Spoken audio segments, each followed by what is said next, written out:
We're back. Yo, what's poppin'? What's poppin'? What's poppin'? What's poppin'?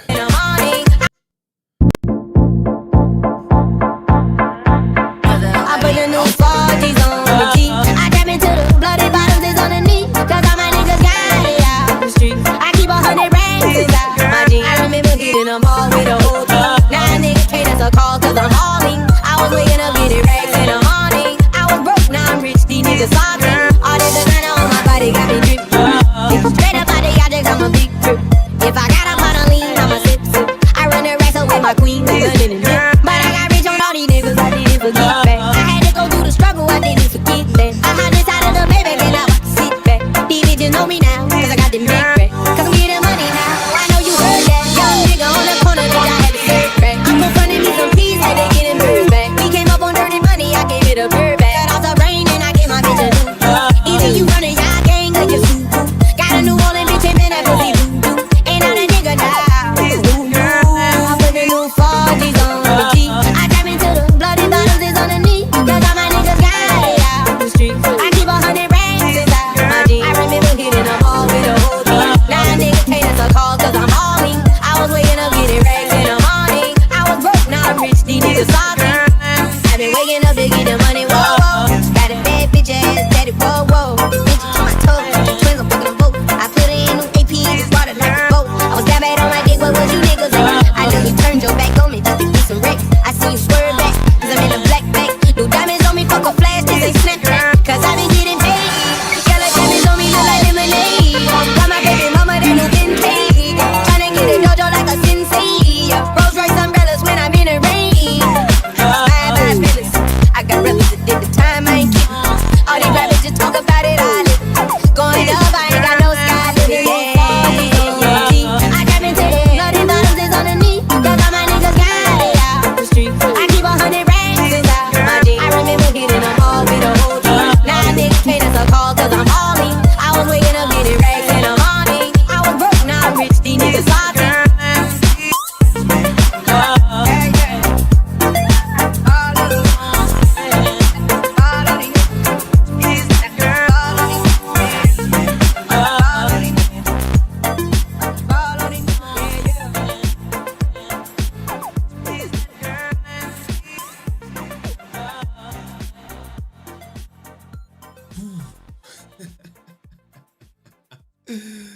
Yo, what's poppin'? What's poppin', twin? Oh, shit. All right, hold on. Hold on 1 second.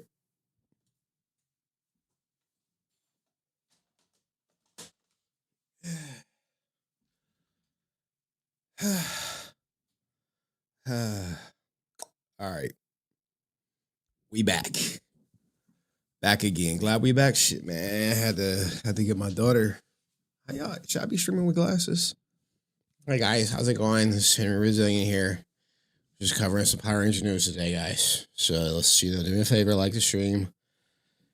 Share with a friend. Glad you guys all came back. It's really cool to know that we could take a break. Had to take a little 2-hour break. We got really it was a really high stream last stream, and yeah, we're here today. So let's get into it. So what are we going to be talking about today, guys?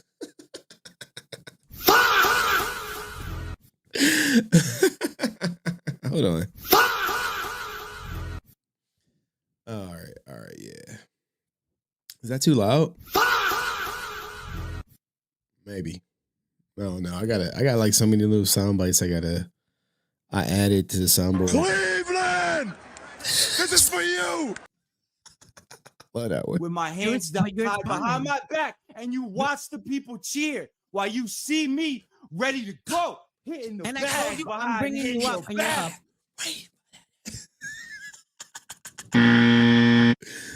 Oh man! All right. Daughter is asleep, so we Gucci. Let's get back to it. I mean, is Dixie up? Dixie 360 is Dixie 360 up? Or didn't he call him like Dixie Kong or whatever? I was like, what the fuck, bro? I gotta add some new sound bites. I know we got them. Hold on, give me a second. If you was in Discord, yo, it was crazy good stuff. Fuck me! Bro.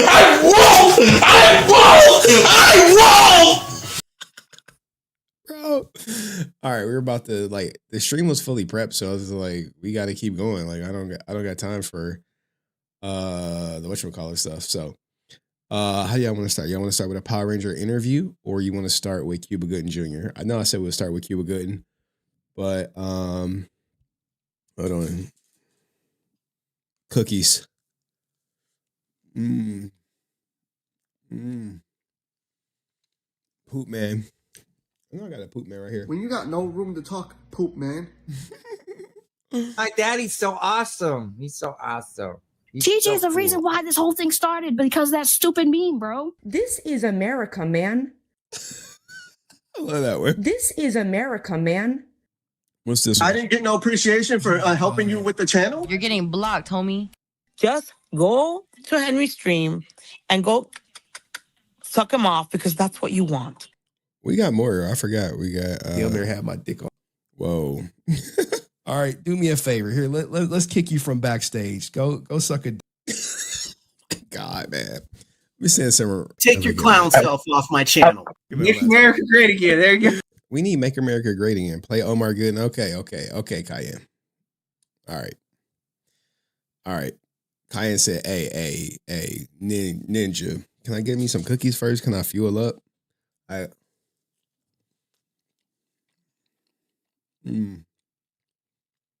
Homemade.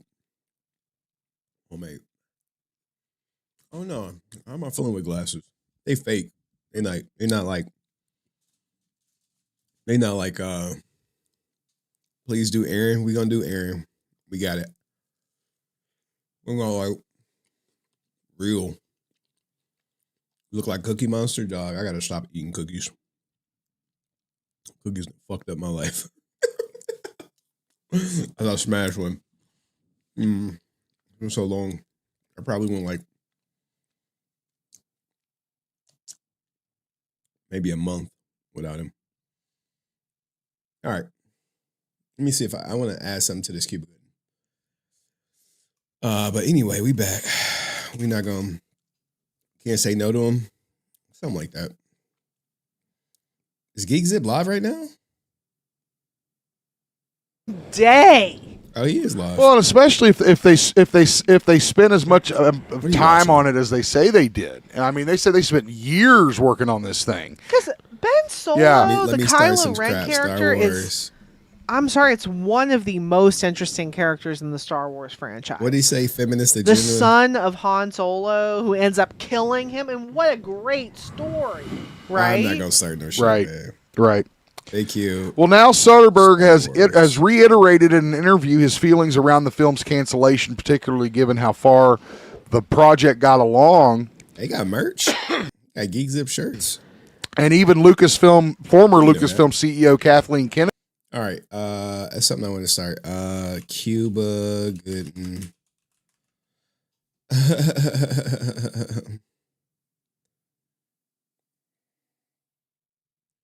You know, it's Black History Month, so let's acknowledge some ninjas on the way out. All right, let's acknowledge some ninjas on the way out. Like, we just really gonna acknowledge some ninjas? Like, yeah. We gonna acknowledge some ninjas doing ninja stuff. Ninja accomplishments must not go unnoticed. All right. I think he won it for, what was the goddamn movie? Tom Cruise, Show Me the Money or something. All right. We just farming clips tonight. Tom Cruise, Cuba, Jerry Maguire. All right, y'all want to go YouTube like, hey, Ninja, put a go. All right, if we we'll read the Rican Ranger Manifesto. How about that? We just do 10. I plan on streaming for like 2 hours. Read Rican Ranger Manifesto. Bro. All right, goal set. If y'all want me to read it, he wrote like a page dedicated to me. Well, I feel like I look like Aerostream. All right. It's a cool story. Rounding out Black History Month, we should acknowledge Cuba Gooding Jr. being one of the few black men to actually win an Oscar, told by his brother, Omar Gooding. Were you with your brother when he found out he won the Oscar? No. That's a fun story. Here's what happened. Jerry Maguire was dope, man. I remember this is when I found out what type of actor he was. We were both at my mom's house, and he goes, man, I got to show you this walk I got for this new role. I was like, the what? He said, the walk. And he just walked. There was him, Rod Tidwell, with the shoulders and da-da-da-da-da. But I didn't see nothing fancy but the walk. I was like, that's dope, man. That's dope. This is the last thing I'm thinking about is how the nigga gonna walk. But that's how deep he goes into a role. That's how serious that shit was for him. And he paid the fuck off, right? I remember being at the red carpet for the premiere. He's who he is, and then there's like the rest of us. He's ushering all the family, get in there, get in the seats. Shit's about to start. I'm like, fucking telling me for, nigga, I'm red carpet, nigga. I got more interviews to do. And shit. I remember we got to do a little thing. He's like, go take your seat. I was like, fuck the seats, nigga. I'll see the movie later. And I got in, and I sat down, and I watched it. Not bad. And then I kind of went, okay, that's great. You know, it was good. I know him. I'm not overly impressed. I just was like, yeah, whatever. Now let me get out there trying to get a picture with Tom Cruise and shit, nigga. But then I went and saw the Yo. Not at your brother's premiere trying to get a picture with Tom Cruise. movie later. And when I watched that motherfucker and it got to the end and he said, I'm not gonna cry. And then he told him he got the money and then he's crying. I was crying too, boy. Both cheeks, I was like, this nigga's good. I was able to appreciate it and go, this is a bad motherfucker. So then he gets nominated for the Oscar. Now, we know how it usually goes. They do the Golden Globes and then they do the Oscar. Whoever wins the Golden Globe, probably gonna win the Oscar. Right. My brother was up against a gentleman by the name of Ed Norton for a movie called Primal Fear. Good movie, by the way. Good movie. Both good movies. Jerry Maguire and Primal Fear. Apples and oranges, though, on the comparison. One's about an agent starting his own agency with a wide receiver, trying to get him generational wealth while also trying to simultaneously launch his company. That's a bad motherfucker. And that's who my brother was up against. I said, well, at least he got nominated.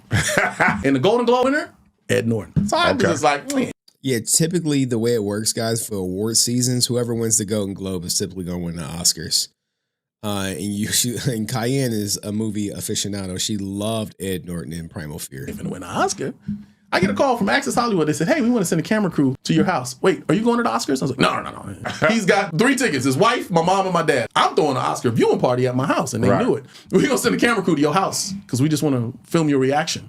Yeah, they knew, guys. If you got a family member who's up for an Oscar and they saying, "Hey, we want to film your reaction," they already know. They already know who's gonna win. So what if he loses? The fuck it's gonna get real weird in there. And they're like, "Well, we just have a feeling." I was like, "Yeah, all right, motherfucker." And all I remember was, and the Oscar goes to cute, is it? And it kind of goes blurry after that. It was just like, no fucking way, my brother, get the fuck. Hey, I'm not gonna lie though. When you've been in your field for as long as some of these actors are, and some people put the Oscars on such a high regard, getting one is a stamp of validation, a validation to your craft, a validation to your work ethic, a validation that you belong in movies. And also, when you get that Oscar, you could charge a little bit more because you're not just Oscar nominated. You're the best supporting, actor for blah, blah, blah year. Out of here. I tried to call him. Of course, he didn't answer the phone, little bastard. You won. Congrats. Shut up, nigga. I'm busy. Like, you little motherfucker. But it was definitely cool as shit. In that era, he was what? What number of Oscar winner that was African-American? Single digits had to be. How many Oscars were given out? I think Denzel only had one at the time. It's not like, okay, Omar, you're next. No, nigga. They're not giving out Oscars to black folk like that. So he had accomplished the it. There's a lot of pressure after he won. No, it wasn't. My dad loved it the most because yeah, dog, your son, like, you guys don't know, right? No one wants you to do better in life than your father. Your father is probably the only person who wants you to do better than him in life. He had his name. My dad never had another speeding ticket or a traffic ticket in his life. Oh my God, is that you? Does it look like me, nigga? No, what's your name? Was my son? That's your son. Oh my God, keep going, nigga. Here, have some cocaine. No. Cooked. He knew to take advantage. And for me, every time I walked into a room, and it's still, even to this day, if I say, you failed your father, don't worry. Rican failed his too, so it's 2 of y'all. Oh my God, and they go, are you related to? And I laugh. I go, yeah, it's always an icebreaker. So thanks for winning, brother. Now we do have his speech right here. I wanted to highlight it, black man. You know what I'm saying? Shout out to the black man. And the Oscar. Let's see. Why can't I make this thing full screen? Oh, that's why. All right. Let's go. It goes to Cuba Gooding Jr. and Jerry Maguire. Oh, you see him kiss this white woman like. Behind every strong, successful black man is an even stronger white woman, man. Where the white women at? Crazy that is like this on Black History. Like, yeah, baby, she was right there when all the black women probably called that ninja corny. Like, get your corny ass out of my face, ninja, with the thespian ass ninja. Who is that? His sister? She with Denzel Robinson of all people? Ew. I mean, he had Major Earl back in the day, though, right?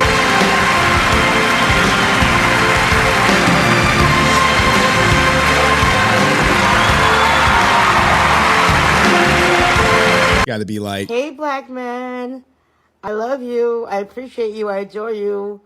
Ain't nothing better than a black man to be in this world. If you're a black man, you're a king. You're a Will.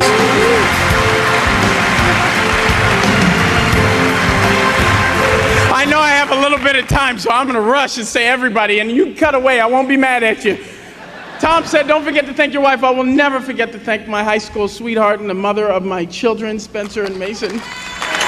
Bro, let's go, dog. This is before he started grabbing titties. I love you, Sarah. Oh, man, dog. And my parents who are here, Shirley and Cuba the First. And God, I love you. Hallelujah. Thank you, Father God, for putting me. He a great actor, but he be a little touchy feely outside off the set. Through what you put me through, but I'm here and I'm happy.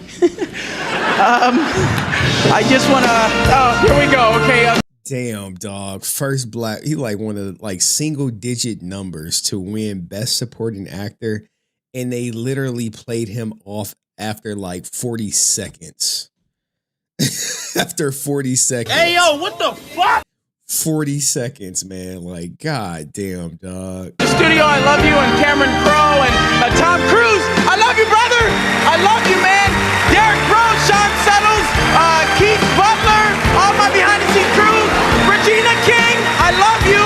You did a great job when we made the movie. Everybody involved with the movie, I love you.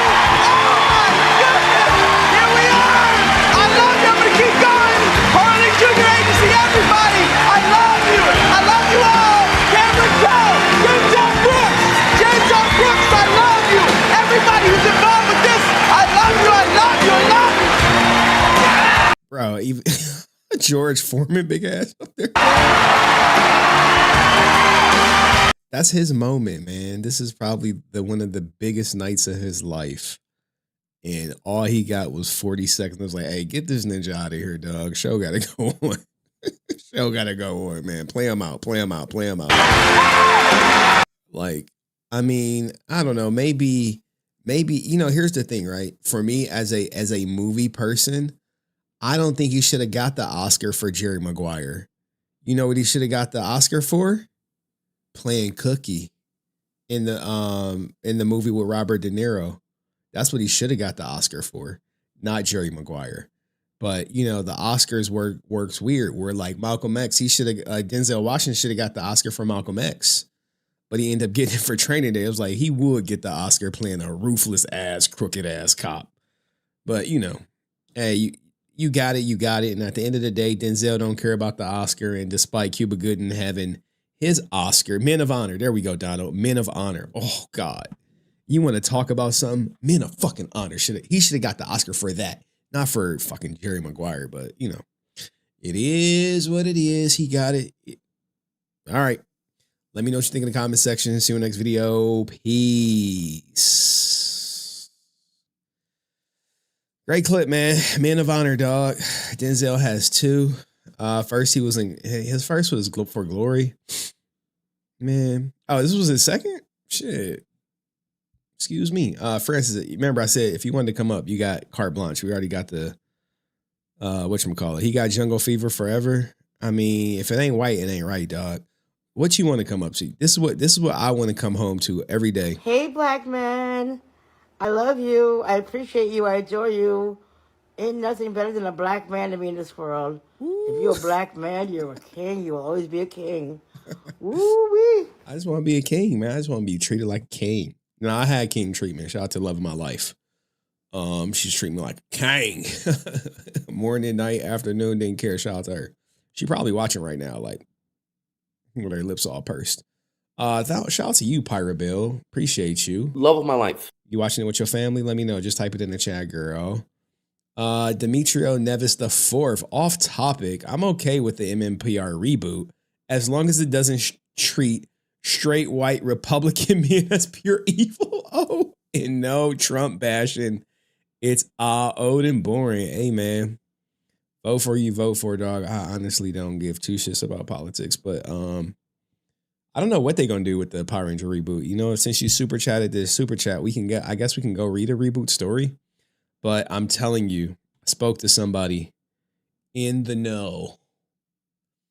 In the know. Henry Resilient exclusive. They don't have a script. All right, Francis said give her 5 minutes. She can come up. It's her birthday, so we could let her do whatever she wants for her birthday. You know how women get with their birthday. Let's get it. Happy birthday, you bitch ass nigga. Let me see what this is. Oh, I can't even play the best part of the movie, dog. I think the best part of the movie, let me see where it's at. Bro, if you don't cry during this part, bro, do you even have a soul?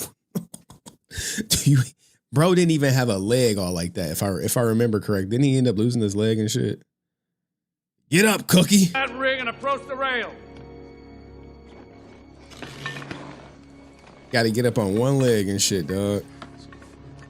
Hell no, dog. Good shit. Good shit. I can't play. I don't want to get copyrighted. But she said give her 5 minutes, which means like give her 15. Let's cover. Y'all want to cover Vince McMahon while we wait on her, or Strickland? Is Inventor here? Inventor, you here, dog? Or he's like, nah, nigga, I went to sleep and shit, dog. I wasn't waiting on that shit. He had a prosthetic leg. Man, dog, get your leg crushed and you still like getting up. That takes some courage. Vince, all right, let's do Vince. Vince McMahon. Before Hulk Hogan's death. Bro, Vince McMahon. Now, a lot of people think he got off because of racism. And I'm just going to explain to you, it wasn't racism why he won. He got off.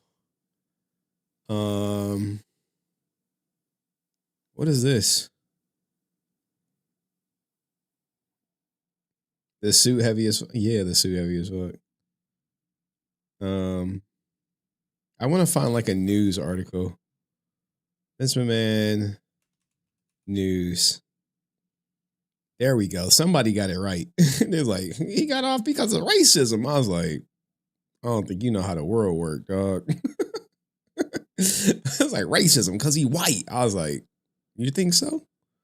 You think it's because he white he got off? All right.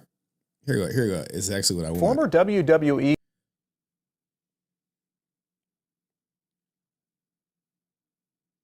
All right. I mean, I'm a little late to the party, so I don't expect this to get like hella views because of white privilege. No, it's because he got money, dog. That shit could have been Jay-Z. They wouldn't have been like, Jay-Z, we're going to have to lock you up. They're going to be like, we know who you are, Mr. Carter. Is Beyonce okay? Yeah, she all right. All right. We're going to get this squared away for you right away, Mr. Carter. Start a poll. Let's see what y'all think. Did Vince get off B? I want to see what y'all think because of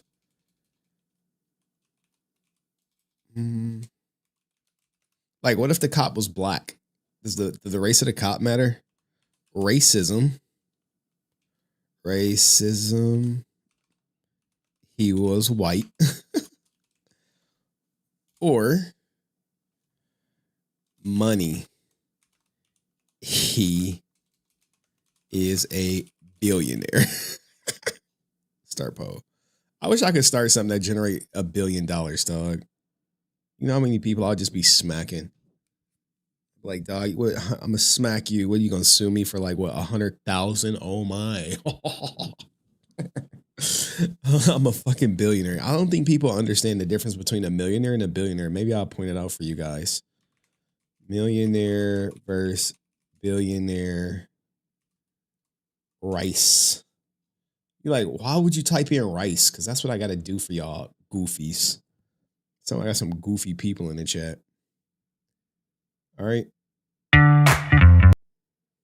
All right. It's going to blow your mind. You're going to be like, we'll show you after this. All right. I got the video loaded.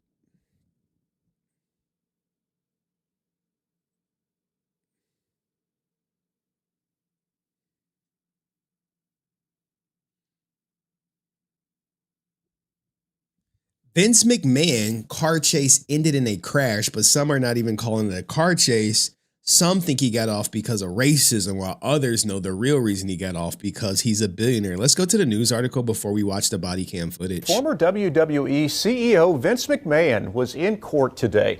A judge granted him probation in his reckless driving case. That will allow charges against him to be dropped in 1 year's time. News 12 Connecticut's Marissa Alter reports from Stamford. When Vince McMahon arrived at court, he was met by a group of fans. McMahon's attorney told me they were waiting here for at least an hour in hopes of getting a picture or an autograph. Thank you. WWE's Vince McMahon walked into Stamford Superior Court flanked by his security team. Bro got security and a sheriff. It came after he'd previously applied for a pretrial probation program called Accelerated Rehabilitation. Accelerated Rehabilitation. Wow. This is the first time people are probably knowing about this. This is a program that only, like, you know, the who's who know about. In connection with the 3-car crash on July 24th. 3 cars. This is a picture of McMahon's Bentley right after the collision occurred on the Merritt Parkway in Westport. It's alleged that he was swerving in and out of traffic, going in excess of 90 miles per hour. The police report 90 miles. He was going in excess of 100 miles per hour. So there go that, you know, there go a little, you know, we're going to fudge the numbers. If we say it was over 100, now we got to arrest you for reckless driving. But if we say it was over 90, just a expensive speeding ticket. Report said McMahon collided with the back of a BMW, then the center median, with debris causing another car to crash. No one was hurt, but McMahon was charged with reckless driving and following too closely. The accident happened just hours before Hulk Hogan's death became public. He's fully insured. He did send 2 apology notes out through counsel. Understands the seriousness of the case, understands he qualifies for the program, and assures the court this won't happen again. The prosecution didn't object to the AR program, which allows first-time offenders charged with certain crimes to avoid a conviction. McMahon will have the case dismissed in 1 year as long as he stays out of trouble and completes the program. That's right, guys. He's not about to leave this to go capture 101 Dalmatians. He's getting out of this and probably going to get a Tesla because it got full self-driving. Not every car accident is a crime. The judge recognized that there's a path here for dismissal. And that's what happened here. This was an accident. As McMahon path for dismissal. This is path for dismissal equals AKA I got money. And left, he didn't have a comment for reporters. All right, so let's go to the footage of the crash. So keep in mind, right? This comes out literally only because he got the case dismissed. This happened way back in July. All right. Look at him. You see that? You're like, wait, what? Now, what this video doesn't show is, one, the cop has his flashers on, chasing him. But wait until you hear what Vince McMahon says. Boom. Swipe, median, done. You're like, wait. Vince, what the hell is going on? Why were you going so fast? Just stay in the car. Do you need an ambulance? No, I don't. All right. Do you need any ambulance? Why were you driving over 100 miles an hour? It's my granddaughter's birthday. I got to get this the next day. Right. Did you see me trying to catch up to you behind you? I didn't see that. I saw lights, but it didn't look normal. All right. Yeah, I'm trying to catch up to you, and you keep taking off. Oh, no. I'm not trying to outrun you. I know. I understand that, but that's why I was very confused. Right? Because it wasn't like you were running. It was just like you almost hit, I think, 115 miles an hour.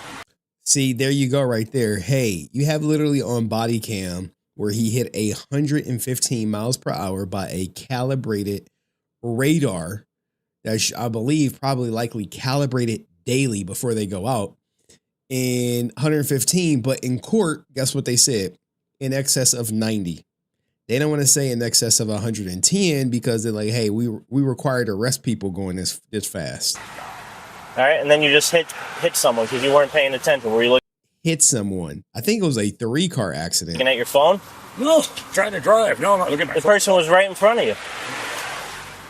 There's got to be a reason you hit him. No. Reason I haven't been driving my car in God knows how long. All right. It was right in front of you. You went straight at it at 100 miles an hour.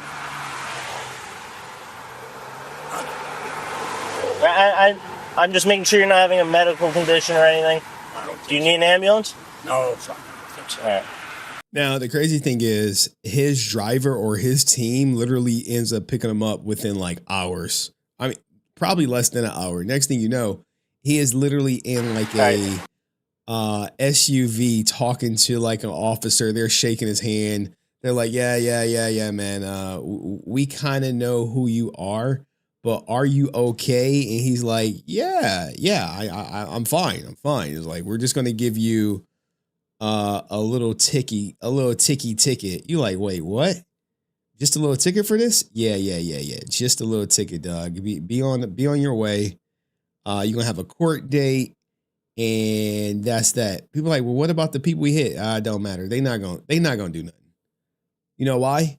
Because his people is gonna reach out to him and be like, look, well, Mr. McMahon would like to offer you a brand new car as long as you don't sue. You're like, oh, sweet, yeah. Because he has so much money, giving people $100,000 car, even a $200,000 car, is nothing to him. All right.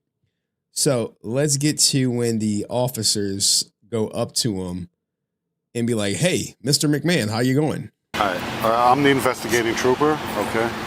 So how you doing? I know who you are. What does that mean? You think this is racism?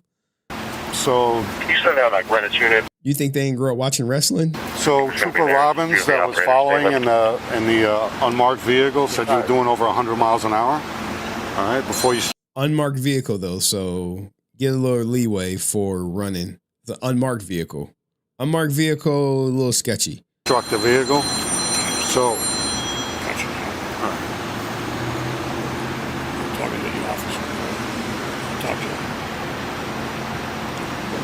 All right, so I'm going to be issuing you a misdemeanor summons for reckless driving, okay? So it's just going to take me about 10 minutes to write it up. I'll give you a court date, probably within 3 weeks or a month. Do you reside in Connecticut? I'm not sure. Okay, so it'll be, where are we? Westport? Yeah. All right, so it'll be the court right here. I'll give you. Now, I wonder, I have to check Connecticut laws. Do they arrest people going over 100 miles per hour? The address and everything. All right, so just give me 10 minutes, 15 minutes, and then we'll get you out of here, okay? Thank you so much. Yes, sir. All right. This is a summary of the accident. Look in the upper left-hand corner of the case number. Now, what do you know? What do you know? What do you think? Do they arrest for reckless driving in Connecticut? According to, yes. Connecticut law enforcement frequently makes on-the-spot arrests or issues criminal summons for reckless driving, which we got the criminal summons, which are criminal misdemeanor, not just a traffic infraction. Penalties include 30 days in jail, yada, yada, yada. What constitutes arrest? What constitutes arrest? Speeds over 85 miles per hour, racing or dangerous driving. Examples, weaving, passing on the shoulder, typically trigger an arrest. So you literally have that happening. And somebody is calling me. They might be watching the stream. But typically, what do you have? Right, this. You got this going on. And you're like, wow. in black and white. He should have been arrested, but he wasn't. Why wasn't he arrested? Not because of racism, because he got money, because they know who he is. That's why he wasn't arrested. And even if he was arrested, what, you gonna hold him for an hour before he's out? Waste everyone's time, be the guy arresting Vince McMahon for disoriented, what looks to be speeding. But anyway, what do you think? Fair or foul? Vince McMahon walks away with probation as long as he doesn't get a traffic citation in next year. It's off his record. Let me know in the comment section. See you next video. Peace. All right, cool. We clip farming. I think we could just get to the Francis, you ready? Let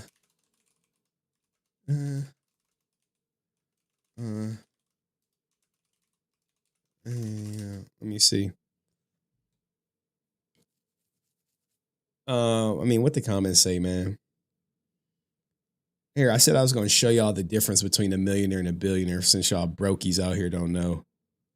Like, Henry, shut up. You the one broke, e-begging and shit. I know, but still, we in this together. All right, so watch this clip. This is how much this man used rice to show Jeff Bezos' absurd wealth. The scale of $1 billion is really crazy. So let's say 1 grain of rice is equivalent to 100K, and 10 grains of rice would be then $1 million. Well, how much is $1 billion? So my Saturday night consisted of counting 10,000 grains of rice, one by one, just to show you guys how much $1 billion is. Of course I filmed it, and of course I time-lapsed it, and this is playing at, I don't even know, God knows how fast it's playing at, but... So now I'm proud to present to you the results. That is $1 billion, where each grain of rice is worth 100K. Look how much rice this is, guys. That's crazy.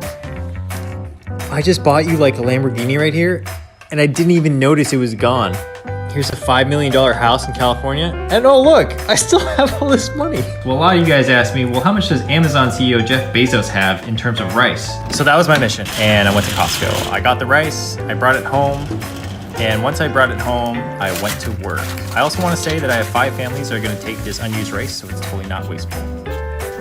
Okay, so the moment you've been waiting for, 100K, 1 million, 1 billion. Jeff Bezos has 122 of these, or 58 pounds of rice. Look at that. Look at that. Each grain of rice was 100K. Like, look how big this is, guys. Look at that. I'm going to show you the scale here. I'm going to put a keyboard in just for fun. Look how deep that goes. That's insane. This is Jeff Bezos' new house. Bro could lose $1 billion, wouldn't even notice it. Wouldn't even notice. You'd be like, wait, he lost some money? Like, where? Where did he lose money at? He don't know. He don't know where he lost money. You don't either. That's $145 million in LA. And then, oh my God.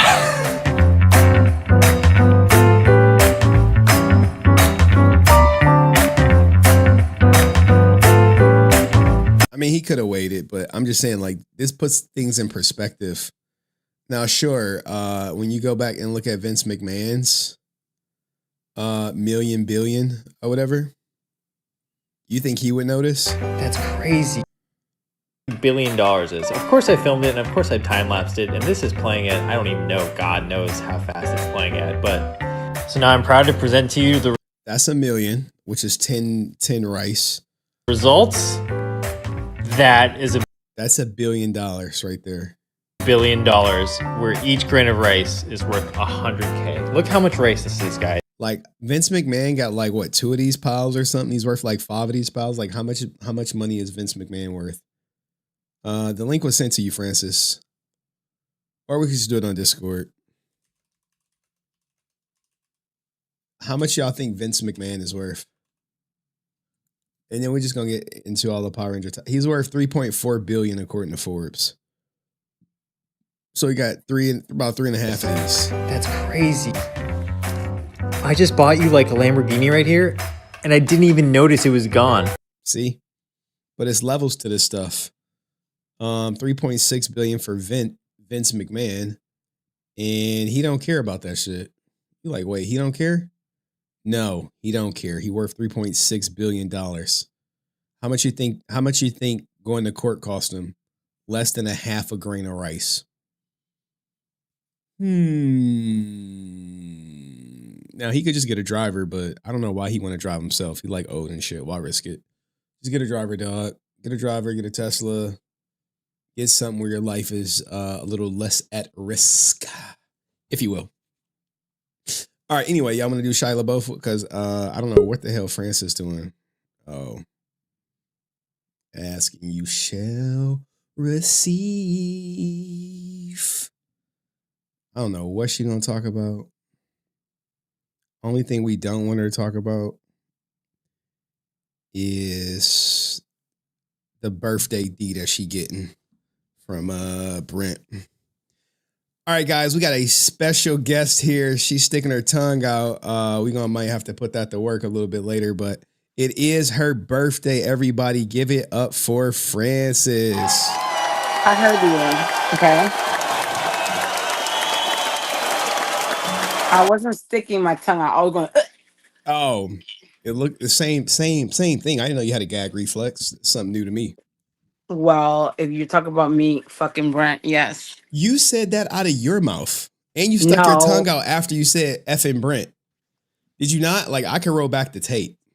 Right now, I did because I mean, not like I want. Oh man, you know, there's a difference. Okay, I was just thinking about fucking Brent. Okay. Well. Happy birthday, Francis. Thank you. How has your birthday been so far? Are you covering my boobs? Because I am. Okay, good. Because I can't hold them. Okay. My birthday's been good. Quiet because I can't drink or smoke hookah or anything like that. But it's been good. Quiet. Yeah. Okay. Yeah. That guy you had on earlier, he was crazy as hell. What do you mean? He was crazy. Who procreated with that man? And two, does he have I wanted to ask him if he had a girlfriend. Like, why you want to get hit in his personal life? We just here to talk Power Rangers, okay? Because a man that be like, what he said? Women are so emotional. When he was crying and boohooing the whole fucking time, hell no. Like, maybe you're the bitch. Maybe you're the one with the bitch. Straight, because I couldn't. I was like, what is it? Green Ranger. Women are so emotional, and I'm a manager, right? So I've been a manager many years. 13 years already. And it's like half the time we are not as emotional as men. I'm not as well. You probably got your D that the night before, as he's put it. He said it. He said when women get D the night before, they're less emotional. Same thing with men when they get their P's. So it's the same thing. Okay. If you weren't to get your little date night in, you would be upset as well. So maybe. It's normal. It's normal. But as a woman, if I hear like my man say that, he would no longer be my man. He would be single. Okay. Would you send him back to the streets? She belongs to the streets. Yeah. I mean, the street probably don't want that either, but why? I mean, I'm gonna tell you. And what else I want to talk about? So, I was gonna choose violence. Well, it's your birthday. I saw you choosing violence in the middle of the night. I was up making thumbnails when everything started coming through. Look what happened, right? I just can't. Like, Brent and I, even though we've had conversations, I know what's up. He hates GDF. He hates Jason. He will always hate Jason. There's nothing you or I or anyone can do to make him not hate Jason.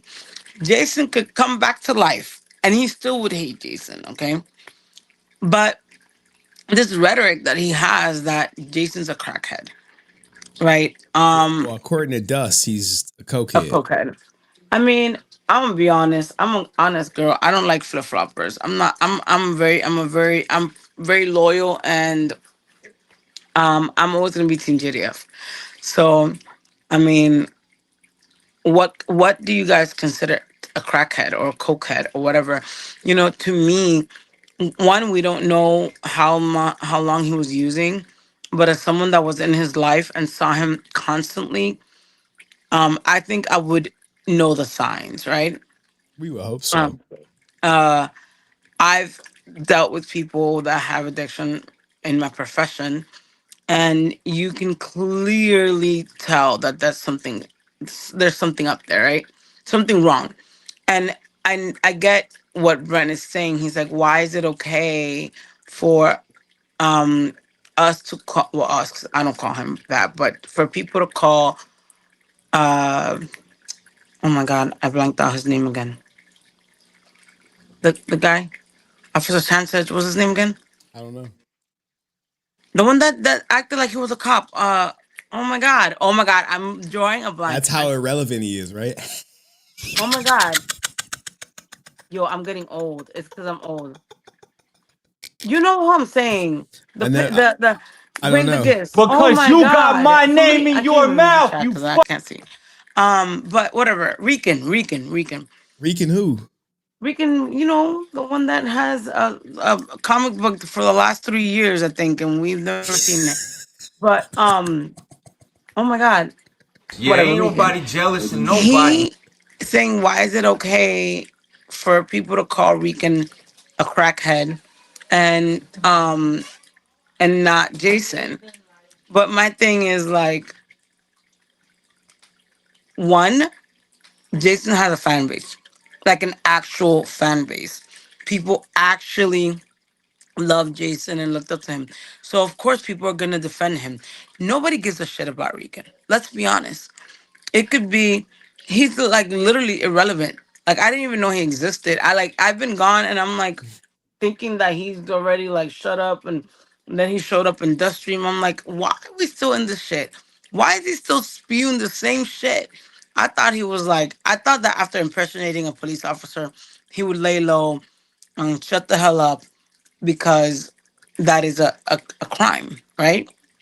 The only reason I think he's not in jail is because they're probably like, he's a moron. Like, Maybe. imagine being. Maybe. No, I mean, I don't know. Because I'm not, they might be bluffing him. I've no, trust me, the police could do whatever the fuck they want. I mean, I don't know. But my thing is like, oh my God, I lost my train of thought because he's so damn irrelevant. Oh, nobody gives a fuck about Regan, right? True. So if people call him a crackhead, no one's gonna be like, "Oh my god, the outrage!" Yes, is it hypocritical of us? Yeah, I mean, 100%. But nobody gives a fuck about Regan. People care about JDF, so Not people even are his own gonna. family. Well, I don't know about all that. I mean, Team I JDF guess. for life. Shout out to Donald Nevin But who said, "Happy birthday, Francis." thank you, Donald. But what I'm saying is, people, it depends on the rapport that people have and the love and things. So, yes, people are going to be like, fuck you for calling JDF a crackhead or a cokehead or whatever over a Rican that really doesn't have a fan base and doesn't have people to defend him. Like you said, not even his whole family, not even his own family is defending him. You think fans are going to be outraged? And let's not add that, unfortunately for Rican, he does show signs of drug use. Chronic drug use. You know what I mean? Like, sometimes I wonder, like, is it drug use? Is it mental health? Is it just Well, attention? Like, he wants attention? I don't even know. I don't know. I mean, irrelevant people to me, I really don't think about them other than when we're well, talking to them on according screen. to Nerd Talk, he does have the video of Rican smoking crack, and I was like, well, if you give me the video, you can come on the And on that's the another channel. thing. I'm like, he was all about talking shit. Fight with fucking Nerd Talk. He was the one that started the whole crack thing, anyways. Like, why are you talking to us? But or not us, because I don't call him a crackhead because I really don't give a fuck. But what I'm saying is, he should just move on. He can't. Move the fuck on. Um, that's that. And the point is, Brent is gonna be Brent. I said that one thing, and I was like, well, we don't know the use. I think I would know if he was like using some from when I know him. Because to me, a crackhead, a cokehead is someone that abuses that drug, right? It's not like a one-time thing. You know, we don't even know. Yeah, my So mom been using for a while. She would like, sell stuff, break yeah, in like stuff that's what I'm saying. to feed her Crackheads, addiction. exactly. When your addiction overrules your life, then and you can't. All you think about is that drug. Then that's when you are a crackhead or a cokehead. And to me, working with Jason, who was very a functional man, he did Yes. not live in his delusion, in a delusion that he's gonna be a 40-year-old Power Ranger. He did not live in the delusion that his AI prompts were gonna be a fucking comic book. Like he was a high functioning man, right? So I disagree with anyone calling him a cokehead, crackhead, whatever. But I was talking, and then I was like, you know what? Let me tone it back. Let me walk away because I was gonna choose violence, and people were gonna cry. I mean, And at I'm not most, talking they would about have Brent. just left the server and came back after you were gone or Well, something. I mean, they left because supposedly Answer and I were toxic, right? Yeah, So Answer and I are toxic, but you're just as toxic, Yeah, didn't he say and JDF was a everyone's toxic. coward and all this Oh other, no! all the hypocrite, all the Apparently he got upset because um we put words in his mouth. But even though, if you tell me, if we're talking about, like Answer was talking about, people in that have been overseas in combat, have a high chance of self-deletion. if you 100%. write if you write, well, JDF wasn't in combat, he was just a Power Ranger, you're 100% downplaying any trauma that he lived with. We don't know what trauma he went through. He lost a lot of people in his life. We don't know if there was any outside trauma that caused him to do what he did, right? And we're never gonna know. We're never gonna know because we weren't there. And it's almost like, saying that JDF was a coward because he took the easy way out. I don't think self-deletion is an easy way out. I think that you really, like, I say it. If one day they tell you Francis self-deleted, I was murdered, okay? Because I am a punk. I would never have the balls. Well, I don't have balls, but you know what I mean? You sure? To, huh? Yeah. I'm joking. Keep going. Oh, because I could show you right now. I don't have I balls. don't. Please, Okay. we're on Because I do live. have a dress. I would just, After stream, we'll do the check. but you know what I mean? Like, I would never do that. So I think it's definitely not a coward thing. I think it's more of a desperation thing. I don't think you're thinking at that moment. But let me not get heavy. So I chose to, not engage because I didn't want the owner of the server to cry. I didn't want Cole to cry. I didn't want Brent to cry because there's only so much that you can take. And and I was cool with my issue is I was trying to be both, right? I was neutral. If I went on your channel, I went on his channel, but at the end of the day, I'm always gonna be Team JDF. And if you disrespect Jason, you're X. There's nothing. You're done for me. You're done for me. You're done. And I don't like flip floppers. You can't go from Team JDF for life to now you hate JDF. And I'll say it again, and I don't care who likes it. It's my birthday. I don't go fuck. I don't care what people feel. I don't. People don't give a fuck about how I feel. People talk shit about Jason in my face, knowing that he's my friend. People insult Jason, or put their face on his picture, or say they're the new fucking JDF and all that, and they don't give a fuck about my feelings. So why should I give a fuck about anybody else's? That's a No. truthful statement. I care about Jason, and I will defend Jason forever, for life, until my dying breath. And I'm happy you said that because shout out to Andrew Swaney who said, I always appreciated how you had my back after all that stuff a couple of months ago. This is at you, Francis. Happy birthday. Yeah. You deserve all the love and happiness to your life. Thank you so much. And I'm like that. Like if I don't like something, I'm gonna say it. I'm fucking toxic because I addressed your fucking bullshit, then let me be fucking. And in fact, I am toxic as fuck. Yes, fuck. I'm the most fucking toxic, petty bitch ever. Um, sorry. So it that day, this has been like a prolonged thing. Like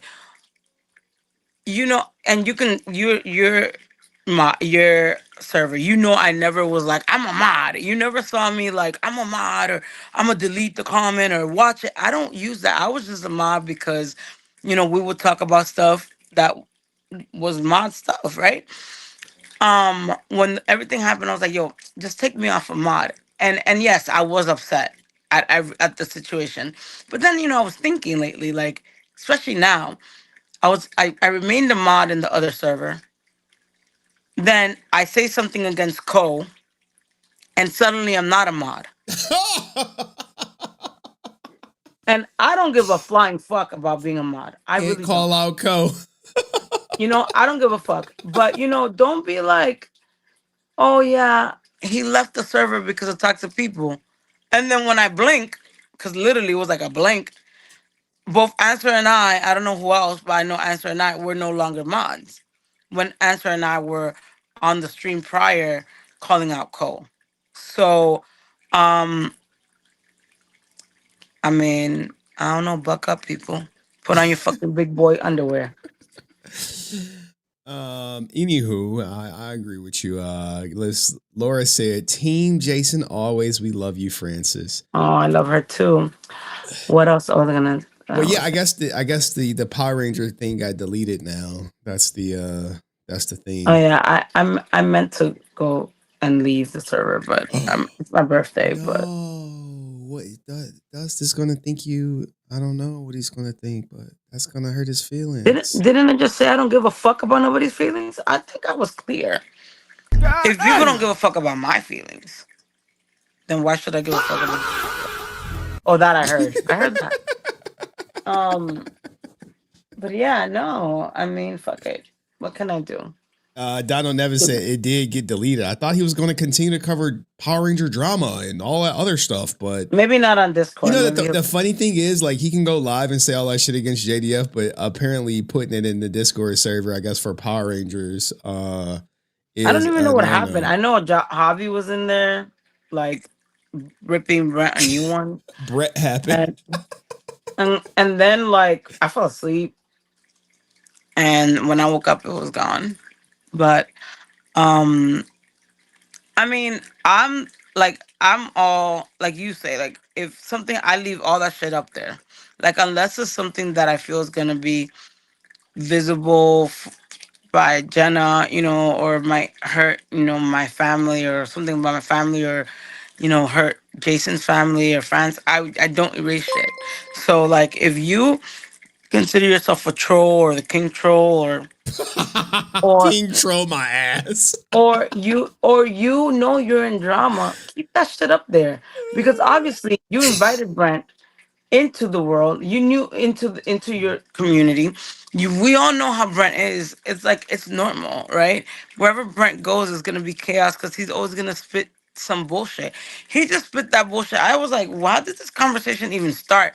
And they were like, he just said that. Of course he wanted controversy. Just out of nowhere. Out of fucking nowhere, left fucking field. I'm like, how the fuck did it even start? Oh man. No. But hey, Brent will cause chaos wherever he goes. Not my circus, not my clowns. Exactly. I suppose.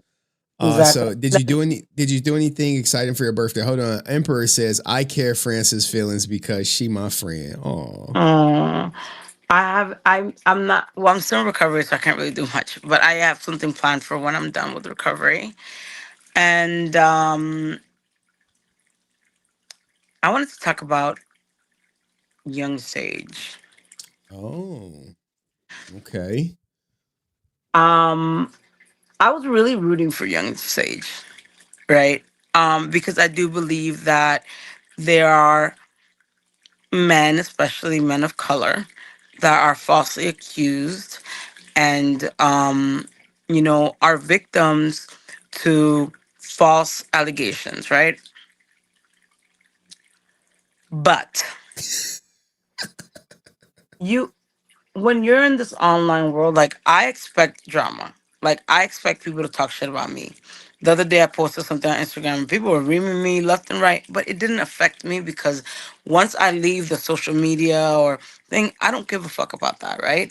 I am Francis, I'm home, I'm a mom, I don't, I'm a friend, I don't really, this is just social media. However, I'm not gonna get mad at anyone for doing a video on me. I chose this fucking life. I chose to be in the limelight. I chose to have a fucking YouTube video, YouTube channel where I talk shit. Apparently, oh my God, Regan said he was gonna show proof that the Rangers are saying I stole Jason's jewelry. Fucking bring it. Please do. Please bring it. Like, people think that it affects me. Like, I'm gonna, oh my God, people are falsely accusing me. No, I'm not gonna be on this. I'm not gonna go online and cry. I'm not gonna go online and make a fool of myself. But I am gonna expect it, right? Because I'm in the limelight. For young Sage to say that you are stalking him, harassing him, or did he also say you're racist? Or I don't I'm even know. bullying him. I'm not. Bullying him. I'm not black. No. I'm a ninja, Yes. Oh, and I'm yes. gay because I keep covering him. That's another. That's way some. We'll talk about that. You chose to have Mythos Force or whatever. You chose to be online. You have to put on the big drawers and deal with it. Jason got backlash left and right all the time. He knew how to handle it. He didn't fuck. Sometimes he would address it. Sometimes he wouldn't. Sometimes he would address it one time and that's it. But when you keep going and going and going, you're just he's just digging a hole.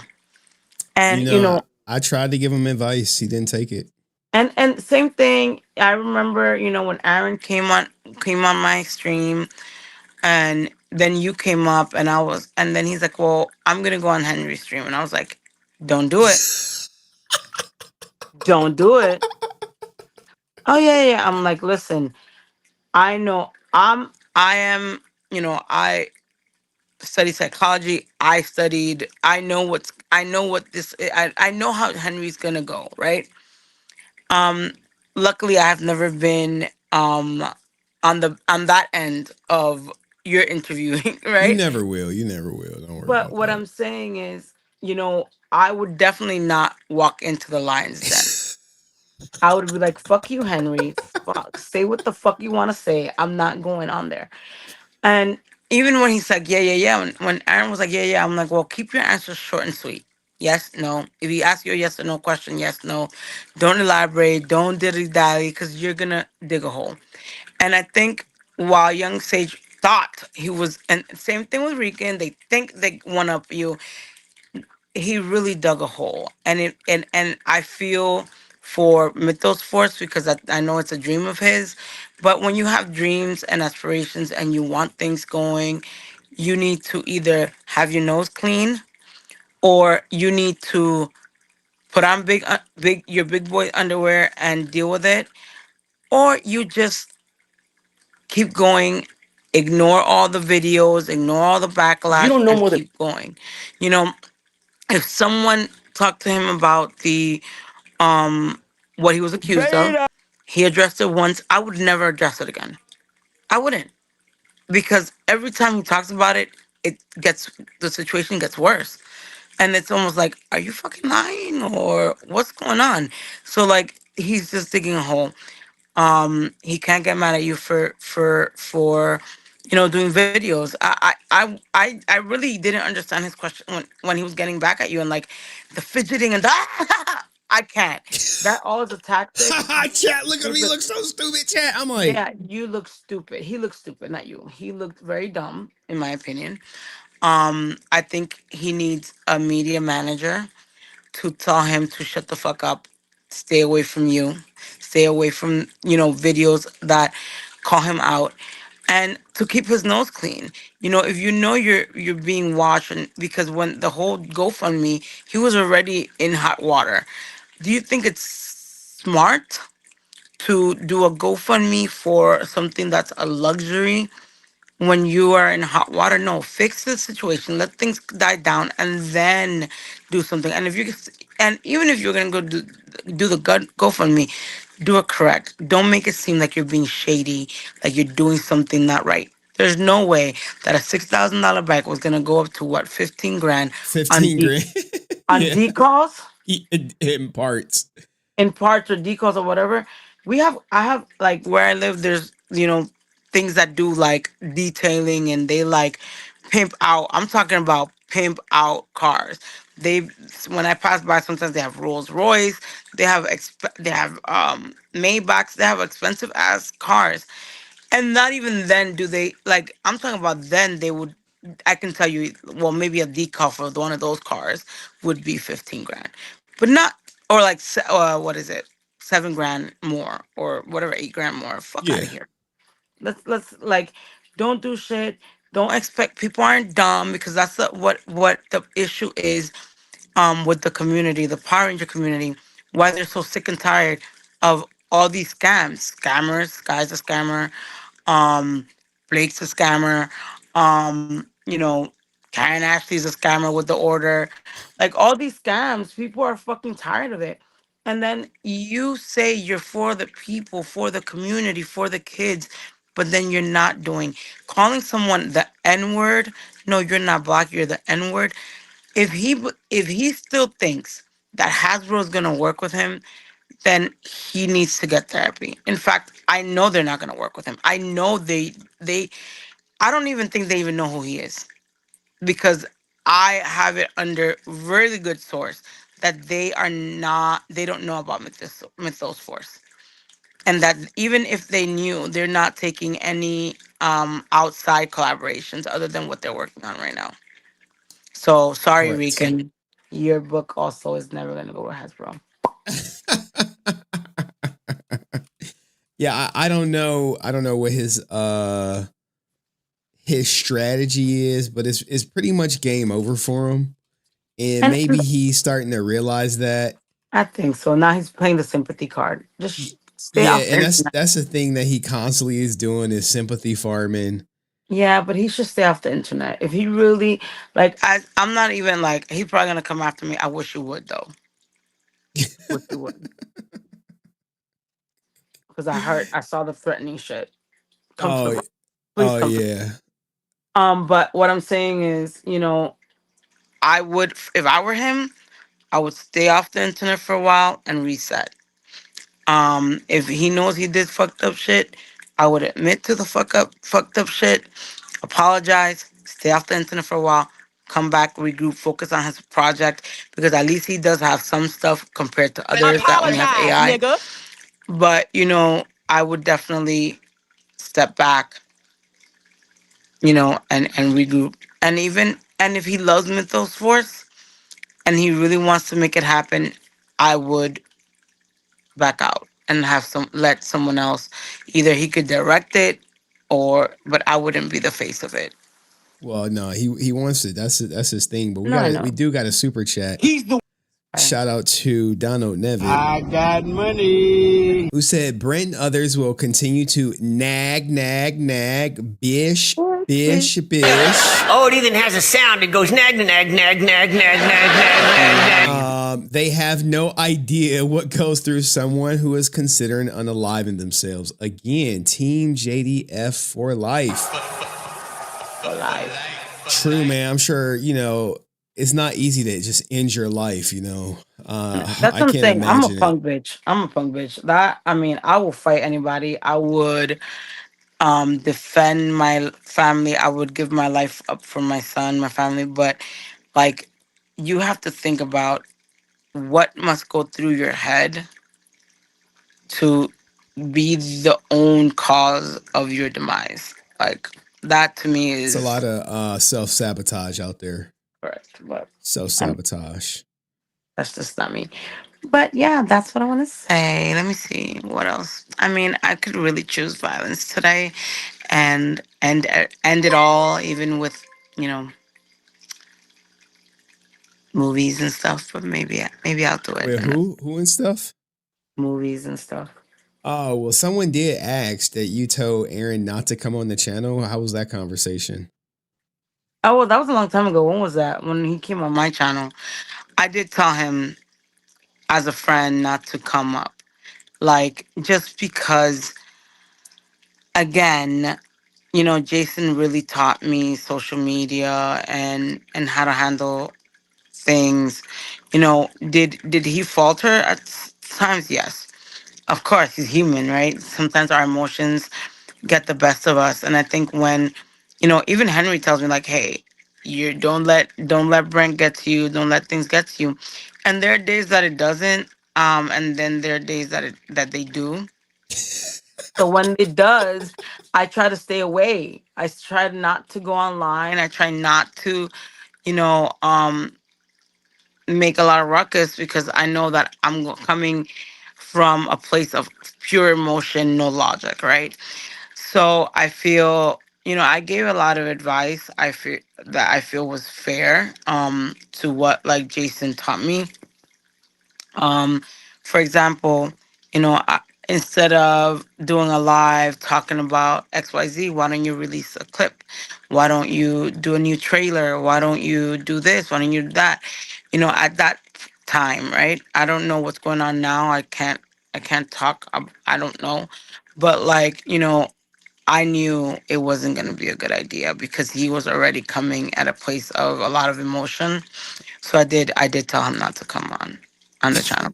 Look at If you that's what they're asking me. telling Aaron Schoenke not to come onto the channel to be a part of the biggest live stream back then when he finally came in and got eviscerated, and he ended up apologizing to Dixie 360 despite him being in a wheelchair.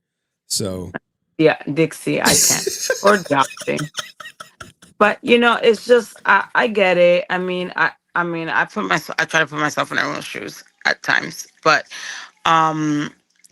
I fucking have gone off. I've argued with fucking what's his face 1,000 times. But you know what's funny is that I was just thinking about If you feel like fucking Brent. you affect me, my personal life, if they feel that, then they're stupid because they don't. Rican doesn't affect me in any way. Like, unless he shows up at my fucking door, and I don't recommend that. Um, I don't care what he says about me. He could talk if he says the Rangers talk to him and tell him XYZ about me. I mean, good luck. They won't say it to my face. None of them. So he watching right now too. He of about to course he type. is. He about to type up 1,000 IG posts. Oh, and Frog, ribbit, baby. Look. Frog He wish. sis. He wish. That's why you single and you don't got the pussy. Any other thing you want to get off your chest? There's a lot I want to get off my chest, but I can't. Okay. Maybe soon the world will burn. Well, I'll be there with the marshmallows and some Yes. We can make gasoline too. s'mores. Yeah, you'll definitely have the gasoline. Yep, just patiently waiting. I know. I think about it every day. to let the world burn, not to let the world burn.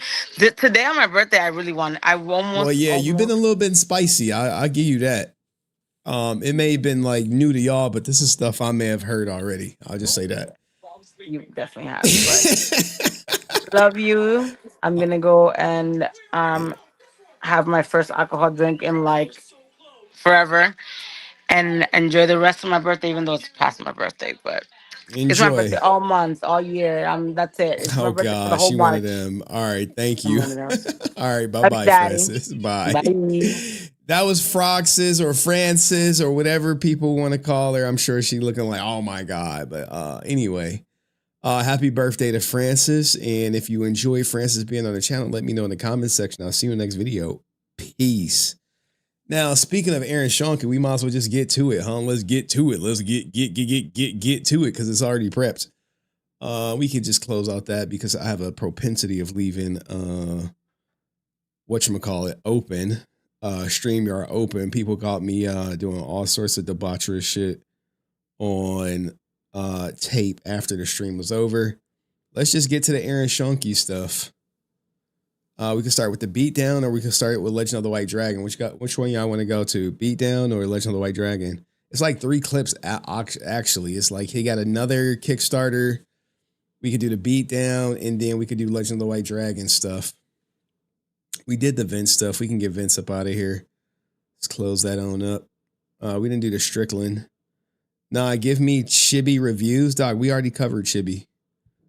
We already covered Chibi. I mean, Caleb haven't been going off. Legend of the White Dragon, they like Legend of the White Dragon, Legend of the White Dragon, Legend of the White Dragon, Legend of the White Dragon. Breakdown. That man, Aaron the Goofy. Yeah. Big Goofy. I mean, he actually, hold on. Gotta close some stuff out. He actually wants you guys to forget about Legend of the White Dragon. You like, no, he doesn't. I'm like, yeah, you do. Okay. So why Legend of the White Dragon should follow the indie film release model. Wow, I'm happy I didn't have that up. That would have been atrocious. Hold on. Okay. Yeah, put that up. It was a young lady, oh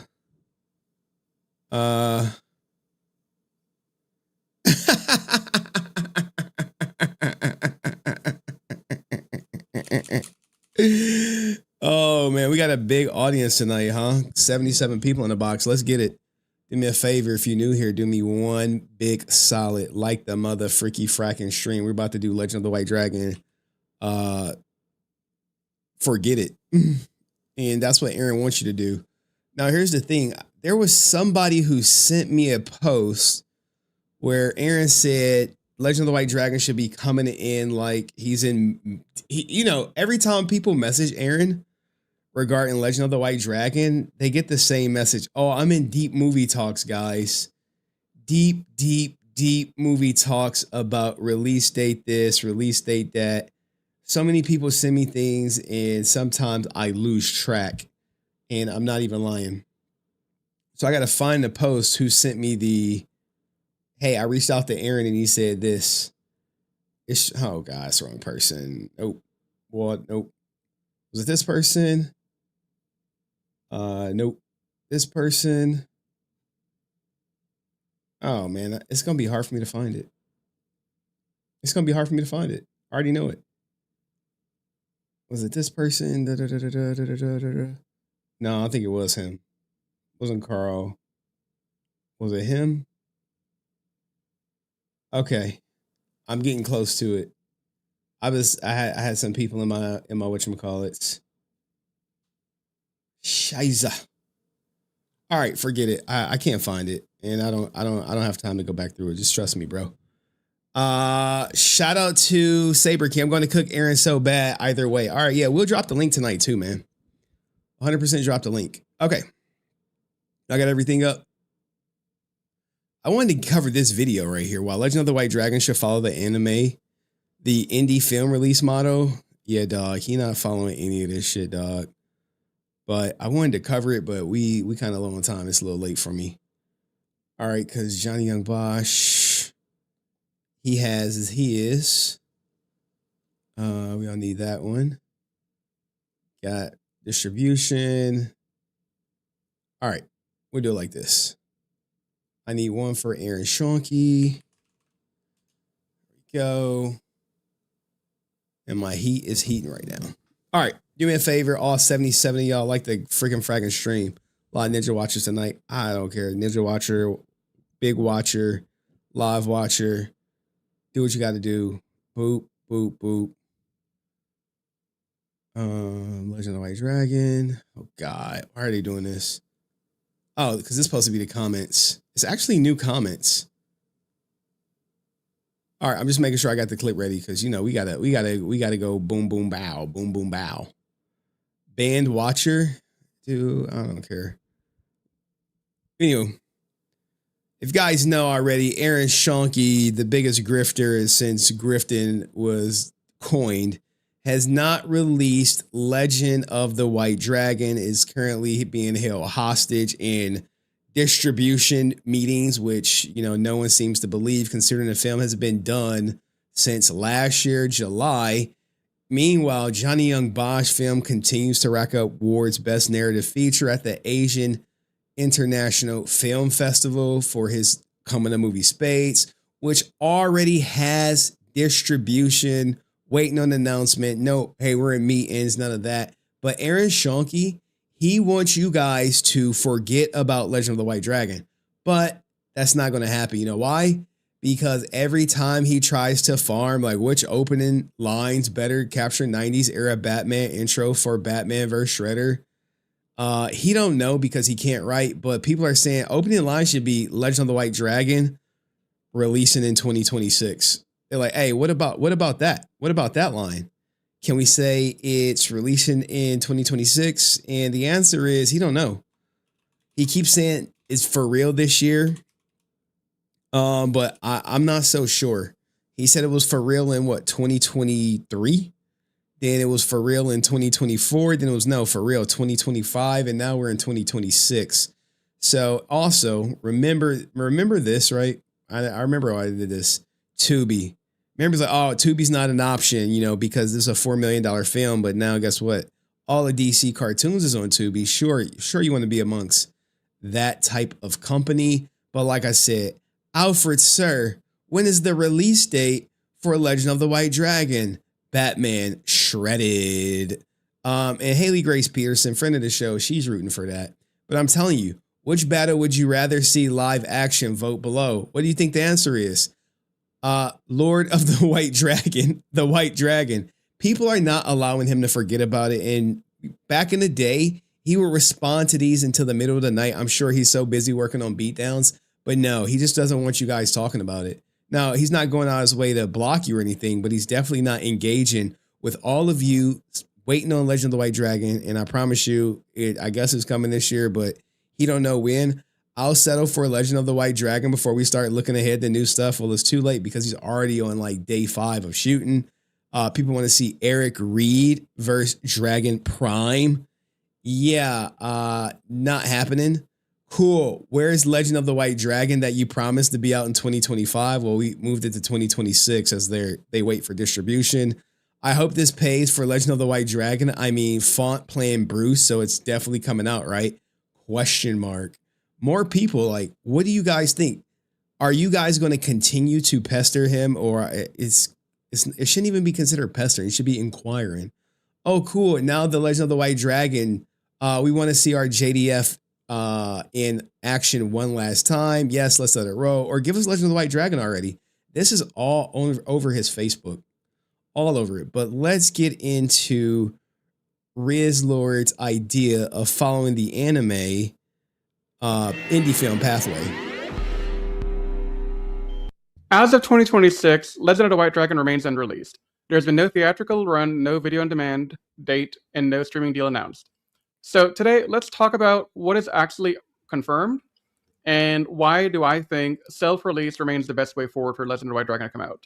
So let's start with some quick facts to help people understand what Legend of the White Dragon is if you haven't heard of it, and why does it matter, and also what are some of the milestone dates you've already passed for the movie itself. Legend of the White Dragon is a movie created by Jason David Frank and Bat and the Sun. This movie is Jason David Frank's last movie, and it is also his passion project movie. It's meant to be a homage to his time on Power Rangers, I think, but also being a bit more nitty-gritty to allow him to get more of his own self out there, more than he could do with Power Rangers because he was kind of limited because it was a children's TV show. So they began crowdfunding for it in 2020, raising just over $500,000. They completed principal photography around the end of 2021, and unfortunately, our hero, Jason David Frank, did pass away in 2022. Yeah, tragically he took his own life. And I know we got new people here, so this may be old for some of the older people, but definitely new for our easily new 1,000 subscribers that we got. Since the middle of 2025, the movie has been picture locked, the sound correction's been done, and the film is... Name a movie that went live and said, hey guys, we just finished sound correction. It does not exist, I promise you. Ready to be released. The only thing that's remaining is to have it be vetted by a distribution agent to find a right home for it. This movie is roughly 90 minutes from what Bat and the Sun has released in terms of information so far. So just about the length of a feature-length film. But as of today, we have not been given a publicly announced distribution deal, a video-on-demand date, or a streamer acquisition plan. So where does that leave us? And how does that really tie back into other films out there? Well, to kind of help explain this, like I mentioned earlier, this film did raise about $500,000, and that is from crowdfunding on Kickstarter. However, since then, really, since Jason David Frank passed away, a lot of extra money has been put into the movie. Roughly $4 million, right? $4.5 million, right? By executive producer Chris J, by Aaron Schoenke, and others close. Not Aaron Schoenke. I think he misspoke. Not Aaron Schoenke ain't putting no money in. He's just taking money out. To the Bat and the Sun group. So there's a lot of extra money on the line now. It's not just $500,000 anymore. Estimates online from different YouTubers puts it closer to 3 million, maybe 4 million. Different, bro. You supposed to say Henry Resilient. Like, hey, bro, you in the goddamn Discord. But really, we have not been able to confirm anything.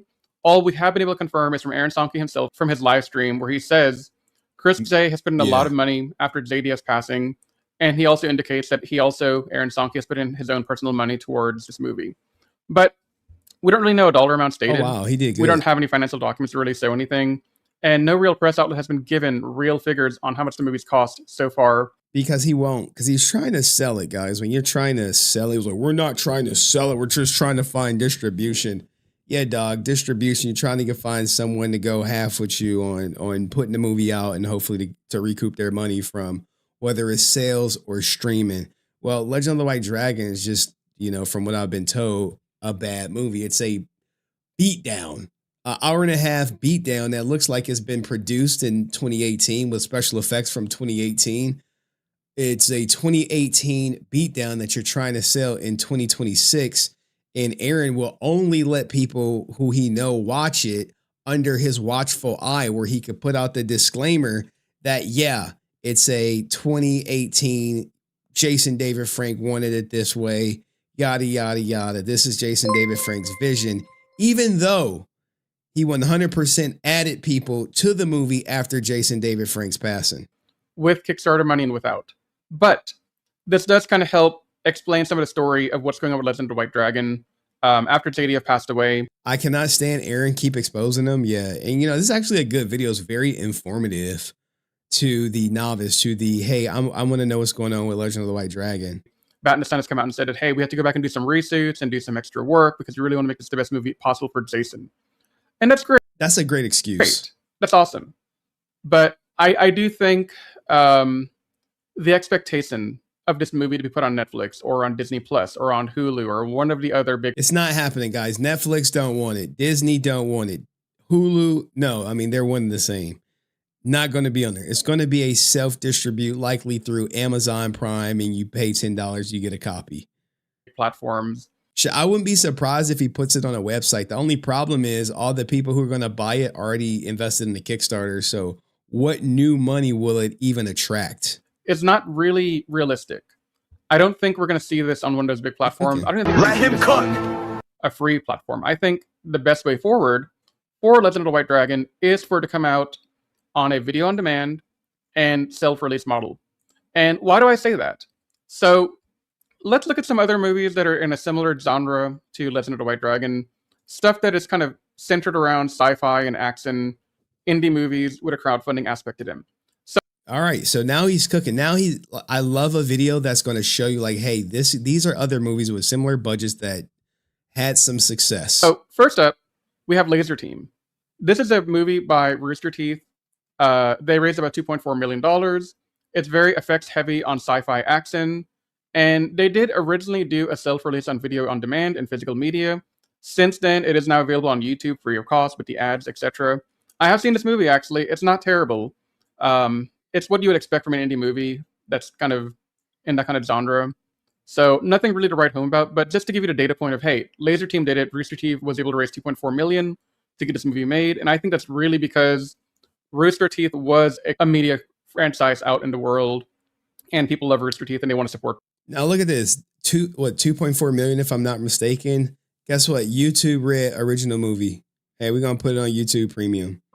So they could easily raise $2.4 million to make the movie, and they have gone on to make sequels. I think there's a Laser Team 2. Okay, so the next movie is Code 8. This is a crowd. Love Code 8. Love it. And it's on Netflix. Love Code 8. Guys, go watch it. Crowdfunded film starring Robbie Amell and Stephen Amell. If you don't know, Stephen Amell is the Green Arrow from the CW Green Arrow TV show. Robbie Amell was a supporting cast member on the same TV show. And they crowdfunded Code 8 as a short film. Code 8 has since gone on to be an expanded feature film, theatrical release, and also later a Netflix streaming deal. Bam. But when it first came out, it was released as a transactional video on demand. Streamers came later, not first. Wow, look at that, right? Look at that. If you have a good idea, just release it, put it out there. Well, we're trying to make some money off of it. Well, the problem is Chris J spent so much money given to Aaron to make something that he could sell, and it's just not going to sell. But you have movies like Code 8. It was like, oh yeah, we just put out a short and it got picked up. So that's the other way you can go. You could have a movie come out first as a video on demand. People love it. And then they say, hey, let's do something with it. Let's release it to a wider audience. And that's how Code 8 went from a short film to a feature-length film and now on Netflix, etc. It's dope. Because they were able to get the hype out there. They were able to get a fan base built around it. I love the whole Code 8 universe. I'm all about it. Other notable movies that I wanted to just call out quick. Iron Sky was internationally crowdfunded as well. It had a long post-production cycle. It was self-distributed worldwide and is a cult classic. Agree. Deemed by many around the world. Sequel was just meh, but the potential is there. The potential is there. It reminds me of like the video game Infamous. Last on my list of quick movies to talk through that are similar. This is a more recent one, Selby Oak. He better bring up Iron Lung. Did he bring up Iron Lung? It doesn't look like it. All right. This was a YouTuber who created a movie on a $1 million budget. It took years to produce. There was no immediate streamer deal for this one either. It was shown at different festivals, and then later went to video on demand. And even as of now, I don't think it's really been released on a streamer or anywhere else. It's just on a video on demand. I mean, I think they did partner with Miramax for Shelby Oaks or A24. I'll let you know in a second. Type model. And this is years after the movie was initially wrapped up. But the thing to note here, these movies did not fail. They just followed the normal indie trajectory for what is expected. Neon acquired the worldwide distribution rights to Shelby Oaks. And salute to Chris Stuckman, fellow YouTuber, to literally get his, I think it was like a 1.5, and then Neon came along and put $1 million in it to $2.5 million. And I think it's profitable, not by much, but profitable nonetheless. Maybe because it's Chris Stuckman, but you know, people tend to support the YouTubers who have a good reputation in the community when they come out with a project like this. If you don't believe me, look at Markiplier's Iron Lung, which is now at like $50 million in the box office on a $3 million budget. But let's let them continue before we wrap this video up. Of an indie film. They are created. They might go to the festival scene. They might go on like a video on demand thing. They might pick up some steam and make a big name for themselves and get a deal like Code 8 where they get a feature-length film, or they might go on like Laser Team. So in other words, it's possible to have a small budget, but yeah, Iron Lung right here. Self-financed indie horror film directed by starring YouTuber Markiplier has grossed approximately $50 million worldwide, significantly exceeding its estimated $3 to $14 million production budget. The film opened with a strong $17.8 million domestic weekend. Now, the crazy thing is when I took my daughter to see the movies, it was definitely some Iron Lung nerds out there watching it. But, you know, here's the thing, guys. The point he's trying to make is there's no excuse. There's no reason why Legend of the White Dragon is not out today for people to see. And even in the comments section, people are still upset. Guys complain to Kickstarter, write the Kickstarter support email. It doesn't matter. I have lost all hope in this movie. As much of a JDF fan as I am, I can't put myself through any more stress over Legend of the White Dragon. I'm sorry, but I can't do this anymore. I'm done. I don't want my money back. I don't care if I never get my Blu-ray copy. I don't even see the point anymore. I'm done. Simple as that. Goodbye. Wow. Wow. Someone was sympathizing. Like, after this comes out, it's going to be a bit of amazing as Bat in the Sun promise. All right. Some bootlicker right there. If JDF was here, it would definitely be, he would definitely get these comments. But if JDF was here, we would have gotten the movie years ago. He wouldn't play his fans. That's true. At this rate, any chance of Anonymous hacking his computer and taking the movie? Probably not. People saying they're excited for Spades. I don't even think Aaron cares anymore about negative comments over here. You know why? Because he's too busy filming Beatdown. So there you have it, guys. Forget Legend of the White Dragon. Aaron has forgotten about it. And eventually you will too. Like, subscribe, hype the video, share it with a friend. See you next video. Peace. All right, let's keep going. Because we're about to bust this bubble. Like, look, I'll show you guys before we start clipping.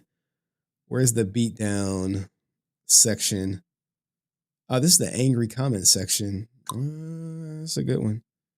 Let's go to the Beatdown. Let's get all these clips out because I'm sure more news is going to be generated as we go.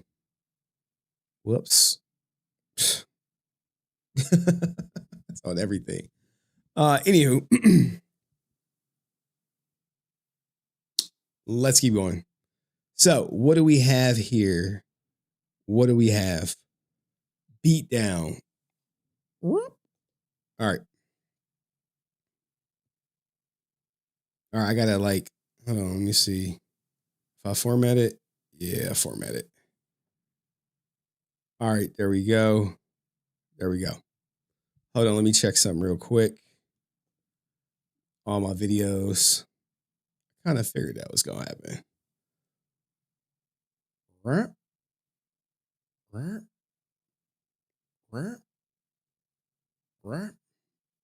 Gotta refresh. I picked a fun night to open the stream in the background. Hey, Rizlord, yeah, dog. You was just up there talking about some YouTubers are reporting blah, blah, blah. I'm like, Ninja, you in the Discord. We've had DMs, I'm pretty sure. You know it's me. He like, yeah, Henry, F all that. F all that. Doesn't matter. Some YouTuber. I'm like, damn, I still got this link if it works, but I'm gonna wait till you give me. I'll don't worry, I'm gonna drop the link. Don't worry, guys. I'm gonna drop the link. All right, anywho. Oh God. Again. All right. All right. Now, here we go, because I'm about to spoil something for you guys.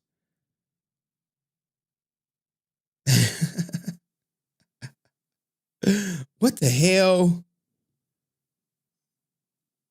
All right.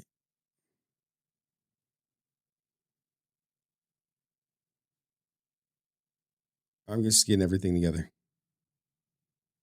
I promise you there's no Batman and Shredder Aaron Schoenke can do that's going to look better than what you're about to see right here. And this is all done, of course, with AI, but I'm sure if someone put it in C-Dance, this is what you'll likely get.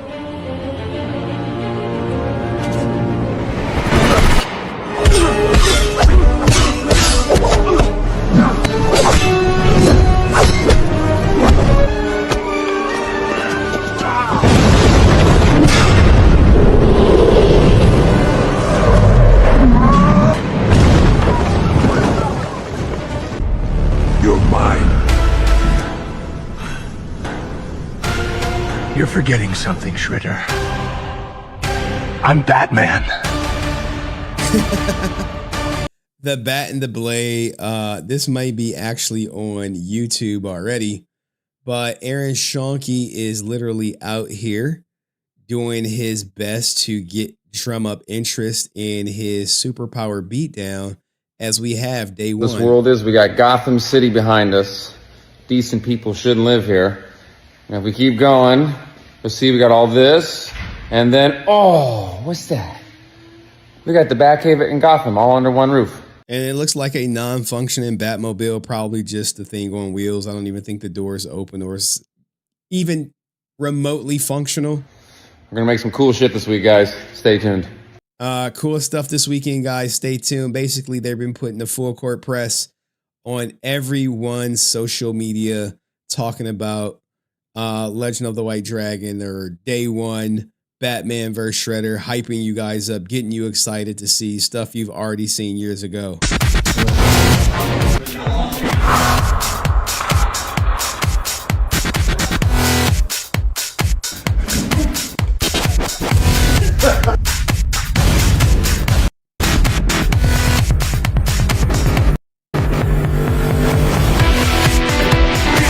Ain't that the same? I think that's the same intro that they always been using. I guess that's Bruce Wayne, the Shredder.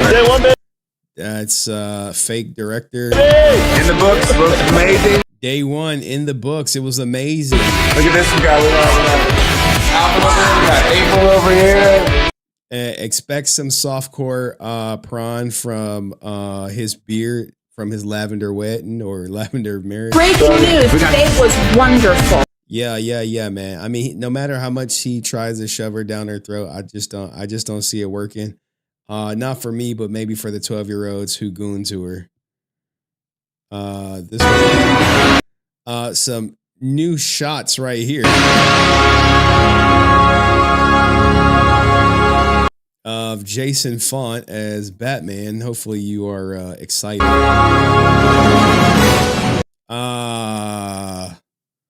Is that mask fitting all right? Is this a good fit? I don't know. Looks a little wonky, but whatever. Is that is that special effects? I've never maybe is the fire crawling up the wall? I don't know.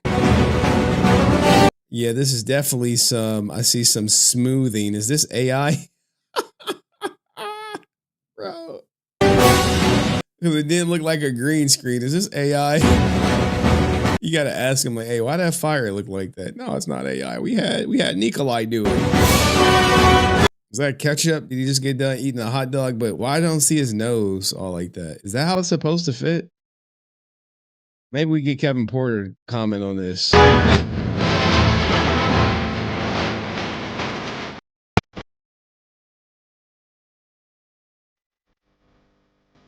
Such an iconic background though. Something off with that cowl. That's what I was thinking too. Like something is off with the cowl.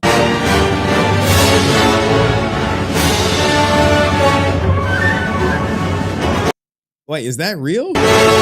Or is that CGI? Like maybe that is real. No way, right? Oh, it might be. It might be. There goes Shredder.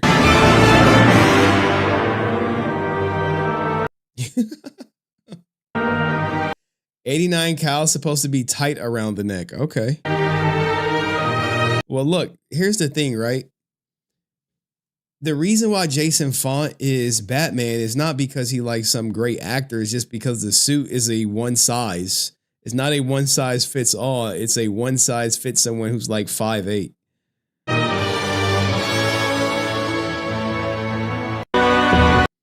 All right, so you have that. We're just going through all the set pictures now. I believe this guy right here is the guy who's going to be doing all the Batman stunts. Say hello, Pete. This is day 2.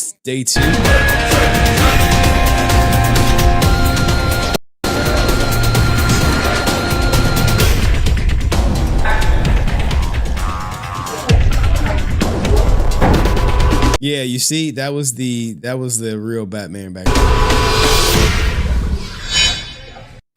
I mean, but everyone uses a stunt guy. No knock to Jason Font. There go L Frost.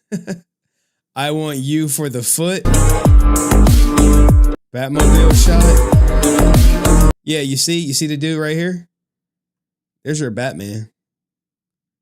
There's your Batman. So you like what happened with Font? Well, he's the draw, and there's the guy who's gonna be doing the work.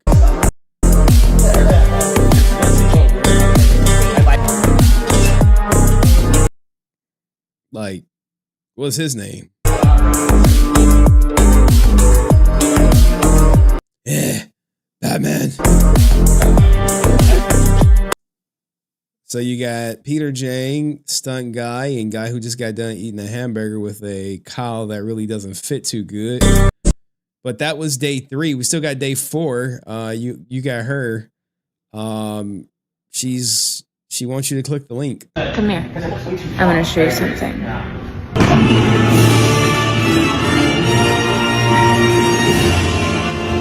And it's not AI. This is the real thing, baby. Filming Batman Shredder starts tomorrow. And I get to be April O'Neil. She get to be April O'Neil. Like, did you earn that job or, well, you know. Make sure you're following Bat in the Sun. Yeah. Make sure you click her spicy link too, right? Yeah. We go. April O'Neil, and I appear to be reporting for Vera Bambi today. We are on the set of Bat in the Sun's Batman versus Shredder Super. Like at the end of the beatdown, which guy from the Foot Clan? Well, she don't do guy, girl, boy, girl stuff. It's always girl on girl, right? Power beatdown. Right now behind me, you can see.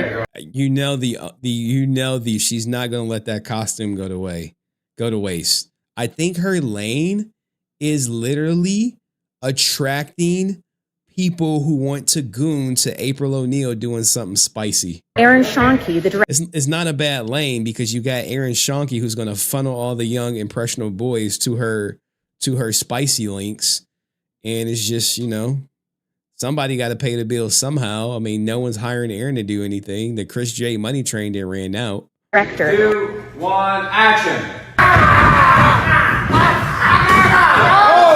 Okay, so we're getting Casey. No, even though we didn't hit the goal, because guess what? You were always getting Casey, whether you hit the goal or not. I mean, it's just dangle a carrot in front of you.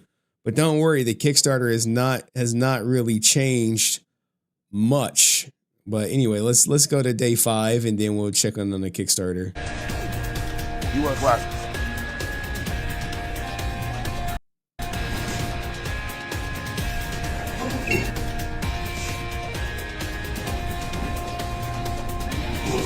Are you guys excited? Are you like ready for like this new Shredder versus Batman beatdown? Like, we need to see something like this on C-Dance.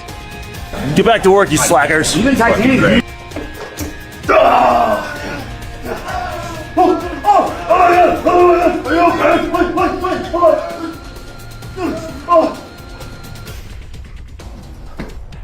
I guess this happened in the comics way back in the day, but I'm not excited.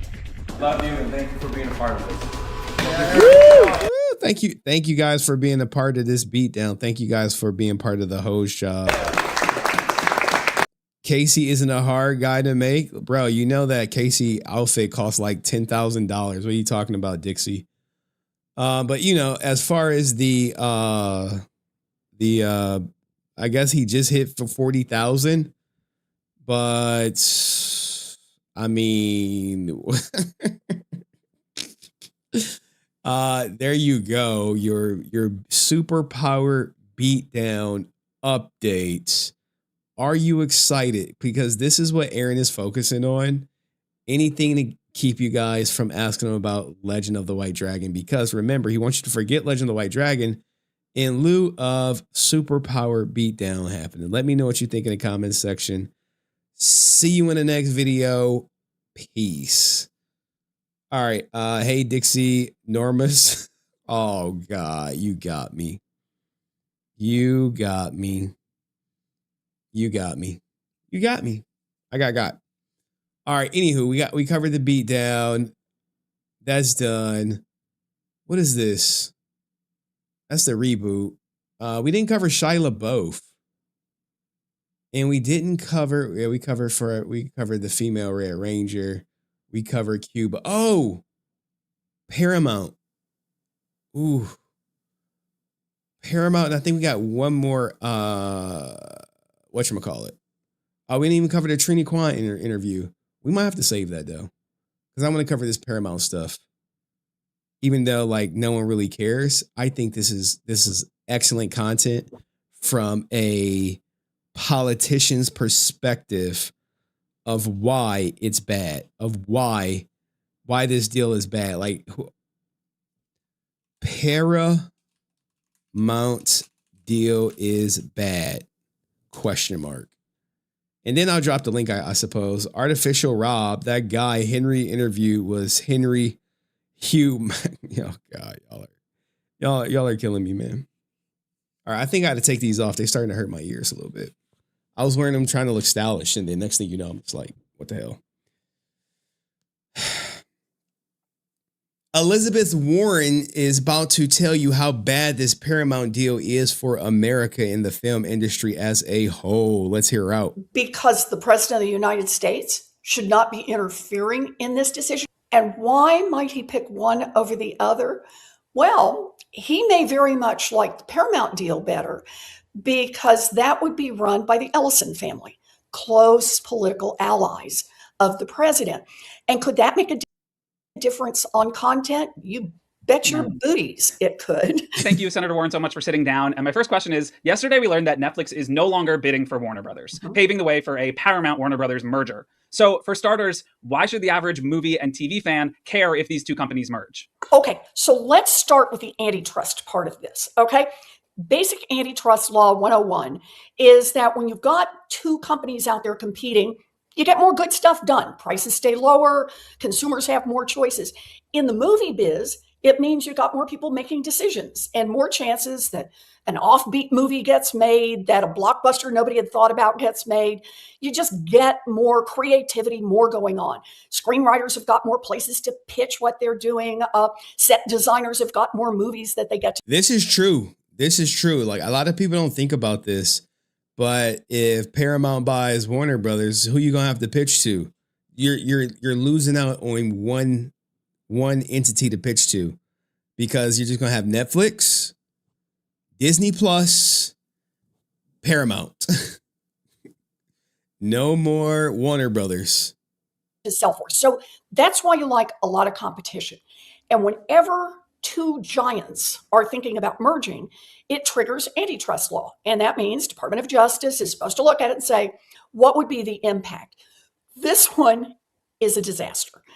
And it's principally a disaster. I'll just do the short version of this. Please because do. Warner Brothers already is one of the top 5 film studios. It has HBO Max, it has CNN, Food Network, HBO, HGTV, TBS, TNT, Cartoon Network, and Turner Classic Movies. Man, ain't nobody watching Peacock, Donald. You got Peacock? I don't. Oh, well, and then it's combined with Discovery, which Warner Brothers also owns. Okay, so already you've got this giant megala that all ultimately goes to one decision maker. Paramount, also one of the top 5 film studios, Paramount Plus, 8th largest streaming service, has cable channels, includes CBS, Comedy Central, Nickelodeon, Showtime, MTV, and more. So in other words, what this would do is it would combine film studios, which would have an impact on making movies. It would combine streaming services, which would have an impact both on what you have to subscribe to and, very importantly, on price. Yeah. And here's the thing, guys. I understand her voice may be annoying Nick, but this merger is going to result in ungodly amounts of people losing jobs, because you're going to have to bring everything under one roof. It's not like, oh, we're just going to keep 2 streaming platforms. No. Eventually, it's just going to be Paramount Plus, or whatever. Like, okay, we're going to cancel out your HBO, and we're going to bring you on over to Paramount Plus, and we're going to charge you an extra $5 for HBO and all that good stuff. so on down the line. So big concern for me here is, frankly, this just shouldn't happen. We already have too much consolidation going on in the movie biz. Right. This would be another big clunk of consolidation. Yeah, it's funny that you say, because there have been some really big mergers recently. Fox and Disney merged in 2019. And Disney actually said that after they merged, they would continue putting out the same number of movies in theaters. And guess what? That didn't happen. Yeah, Disney is now putting out fewer movies than Disney and Fox were combined at the time prior to their merger. And so do you think that history is going to repeat itself here for movie theaters specifically? Absolutely, dog. It's only so many weekends, right? It's only so many weekends in a year that you could put out a movie. You're not going to You're not going to put out a Paramount and a Warner Brothers movie in the same week. You got 52 weekends. So you know what that means? Probably 26 movies, because you still got to wait for the other theaters, your Disney, to put out movies. So, yeah. I absolutely do. Look, these guys say whatever they think they have to say to make it past the antitrust. That's a truthful statement. And that brings us to the second problem. And that is, who exactly is going to make the decision on approving this merger, and how much influence have they already had? And this one goes straight to the White House. So you may remember there were 2 companies. This is how this started. 2 companies were bidding, and as I've said before, they both would have been a disaster. I didn't want Netflix to merge with Warner Brothers either. But yesterday, the CEO of Netflix meets with Donald Trump, closed door, nobody knows what's said. Yo, look, man, Trump is doing Trump things. Hey, we're going to get the deal done. And then walks out and a couple of hours later says, we're not doing the deal. In other words, they open the door for the entire deal to go off to Paramount Skydance. Why is that a problem? Because the president of the United States should not be interfering in this decision. And it's what if he was just consulting them, Elizabeth? Don't be paranoid, okay? He was just talking to. What if they're good golfing buddies? Like, hey, where you at for the tea time? But yeah, do I think Trump was like, look, man, my son-in-law needs this deal for America. All right, and Netflix was like, well, what do we get? He's like, don't worry, I'm gonna take care of you in the long run. When you go to buy such and such thing, you know, we're gonna put the word in for you. not like we don't already know that he's trying to interfere. He's already said that he would be a principal decision maker. And why might he pick one over the other? Well, he may very much like the Paramount deal better because that would be run by the Ellison family, which his son-in-law is a part of. And shout out to Nick Reviews, who said, one, he didn't like her voice is annoying. And two, I don't like the deal. I agree with her. He wants it known that he may not like her voice, but he does agree with her. I mean, it's just bad all around. But at the same time, this is America, man. This is America, Jack. And what can you do in America? This is America, man. You can sell your company to the highest bidder. You want out? Hey, I just need a payday. Sell it. You want to get rid of the debt? Sell it. And when you build a company up like Warner Brothers, and you're like, man, we got all this money. We need to pull some equity out. What are we going to do? This is America, man. Close political allies of the president. And could that make a difference on content? You bet your booties it could. CNN fluff pieces. Remember, CNN is going to be TNN, Trump News Network. All watched earlier when the Ellisons were trying to do an earlier deal. Remember, they wanted to buy Skydance, Paramount buy Skydance. And while that was pending, Donald Trump had sued CBS, also owned by them in one of these conglomerations, for $16 million. Most legal observers said totally bogus lawsuit. That's a term of art in law, totally bogus.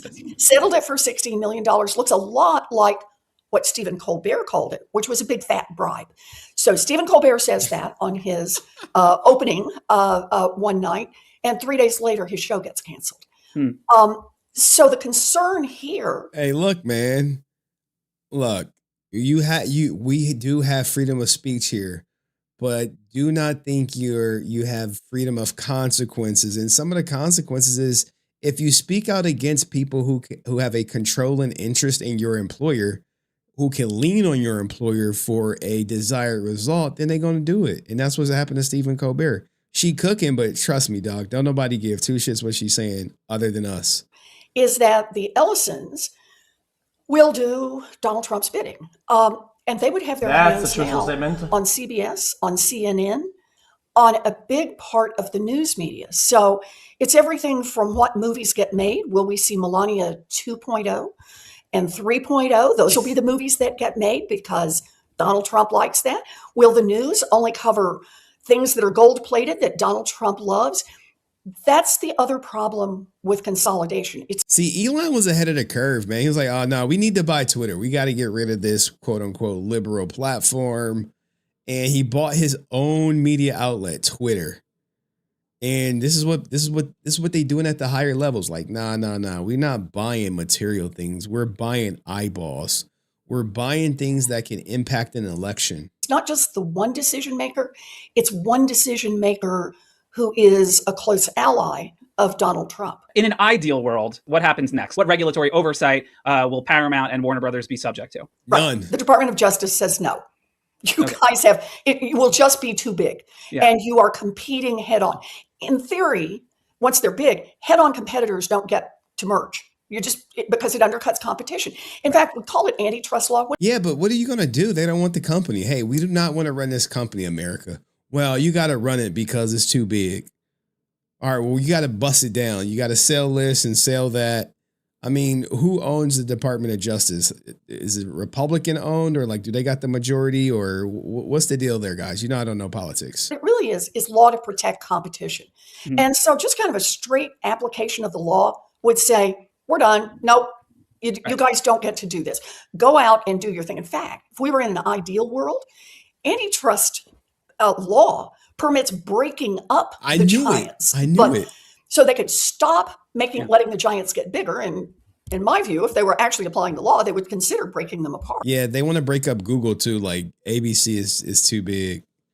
Look, it's just not going to happen, man. It's just not. The California State AG has said that they're gonna fight back. You obviously are taking a strong stance. What can lawmakers do to stop this merger potentially? Okay, nothing. So the federal lawmakers could stop it. DOJ. But they won't, though. They're not going to piss off Trump. Here's the thing. They're not going to do anything because they don't want to piss off Trump. But that's going to be under the control of Donald Trump. And this is Donald Trump's buddy who is trying to complete the deal here. But here's the good news. There's also a state level antitrust law. And as you just mentioned, Rob Bonta, the Attorney General for California, has already raised his hand. And although he hasn't formally said that he's going to challenge this, he has the power, and he's sure making an investigation now. And he's not the only one. Other state attorneys general around the country may decide that this would be a violation of local, that is their state's antitrust laws. And, you know, CNN wants to be able to reach all states, not just a handful of states. So there's a second bite at the apple here, not just at the federal level, but also at the state level. So for movie and TV fans who don't want to pay more for streaming, who want to have options in... Look, guys, the price of streaming is going to go up. Just get your money up. Get a side job. Invest in yourself. Get a new job, a higher paying job. The world is only going to get more expensive, I promise you. What about Nancy's insider trading, Miss Warren? Bro, what are you talking about? Nancy's insider trading. She's just a really good investor, man. I understand she only has a salary of like 180 some odd thousand, and she's worth like damn near almost $1 billion. That's just good investment, man. Movie theaters who don't want the Ellisons controlling everything they watch. What can they do? What can the average movie and TV fan do to stop this? They can do exactly what real movie fans do all the time anyway. Talk about it. I hate getting political, but yeah, Nancy Pelosi is almost worth $500 million. As of late 2025, she's worth $413 million on a $180 some odd $1,000 salary. Make that make sense. Because the more you keep lifting up this issue, the more it's out there, and people are actually saying, wait a minute, what the heck is going on here? They're going to do what? The people who fired Stephen Colbert and shut down his program because they didn't like it, because Donald Trump didn't like a joke that he told. The more of that's going on, the more likely it is that the regulators will step up and do their jobs and block this merger. Bro, they gonna rubber stamp this shit. Sorry, Elizabeth Warren, you're wrong. You're wrong. Remember I said it. It's going through, rubber stamped. The merger is not a done deal. Now, Donald Trump and Larry Ellison may think that they run the world and that it is a done deal, but there's still a few more barriers they're going to have to cross. And folks like your California AG may be one of the people standing right there in the middle and may deliver a big fat no. Get on a train or get on the tracks, guys. The only way that this is a done deal is if all the rest of us roll over and go back to sleep.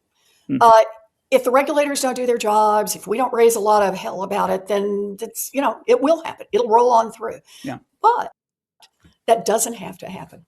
It's happening, Nancy. I mean, it's happening, Elizabeth. Sorry, not sorry. Trump, he saw me at the rally. He told me. Look at my African American over here. Look at him. Are you the greatest? I am. So regulation usually takes a year. Don't worry. I promise you it's going to happen. But if you think it's not, let me know in the comment section so we can argue about it. Make sure you hype the video, share it with a friend. See you in the next one. Peace. I wanted to get that one out so bad.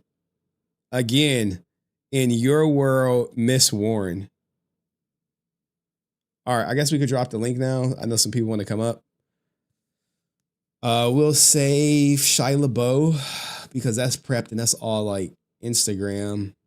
We'll drop the link now. Maybe Dixie want to come up. I know Saber King want to come up. And I got like some funny whatchamacallits we could look at. Link, my brother, Saber King been waiting like, yo, where's that link? Now look, y'all, let's try to keep it to like 8 minutes unless you like really cooking it on fire. And I feel like we're gonna produce an amazing clip that 1 million people are gonna watch. Keep in mind, it is 1 o'clock in the morning, and my daughter is gonna wake up at like 7. A ninja like me want to go to sleep. Damn, I didn't even get to the water section. I'm so tight. I'm so tight about this. It's a good section. I went through it. I had some good stuff. Y'all want me to drop the link or just keep cooking?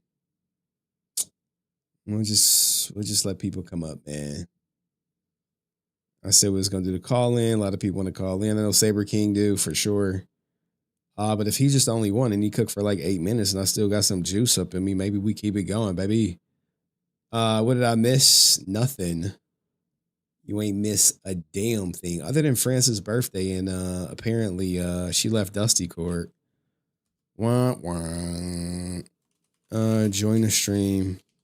I guess she chose a side if you leave, huh? Link has been droppeth. We hit the go. Damn, we did hit the go, motherfucker. All right, where's this guy's manifesto at? I got it. Give me a second. Let me just read the manifesto. I hate all y'all for donating to that go. Where is it at? Okay. Open link. Uh-huh.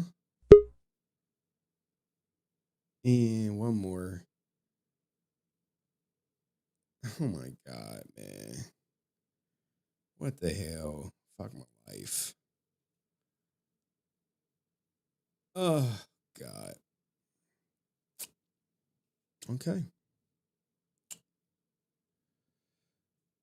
As you guys know, Rican Ranger is stalking me, has harassed me, and he continues to, I guess you could say in a roundabout way, post about me. It's very annoying. You would think he would move on with his life, but it turns out I am his life. And I guess he did a live stream, and did he like say this or something? I don't know, dog. I honestly don't watch this shit. It's just whack. What does he say? This mother effer wanna play cry bully and continue to sexually harass me on YouTube, watching an AI video of me dancing in a leotard, proving he is the obsessed stalker weirdo for manufactured drama that can't stop trying to trigger people for content when content then want to cry to the cops because he getting paperwork mailed to his house. Yeah, dog. Checking my mailbox. Nothing there. Doesn't matter what you say or don't, you lost and you will never look like a vagina tube-ish talking poop factory, working little dumpster rat whose mama didn't even want him, who is still running from the feds, cashing illegal checks, smoking rocks, allegedly, I guess. Projecting her life on me so he can deal with his pain. Go get help, you trash tubing, dildo riding, diddling loser. Your show sucks. Get off the internet. Ha ha. Can't expect a clown to not do bozo things. Clown emoji. Come get the dog-ish smacked out of you, vagina, and sign a waiver or give me my money you owe me because your grifting Rican days are over. And you know it soon as you run a segment. He got his digital SZZ whoops on YouTube and still out here trying to troll people after being a crime staging loser, continuously harassing me who can't handle an alleged bum being more poppin' than him.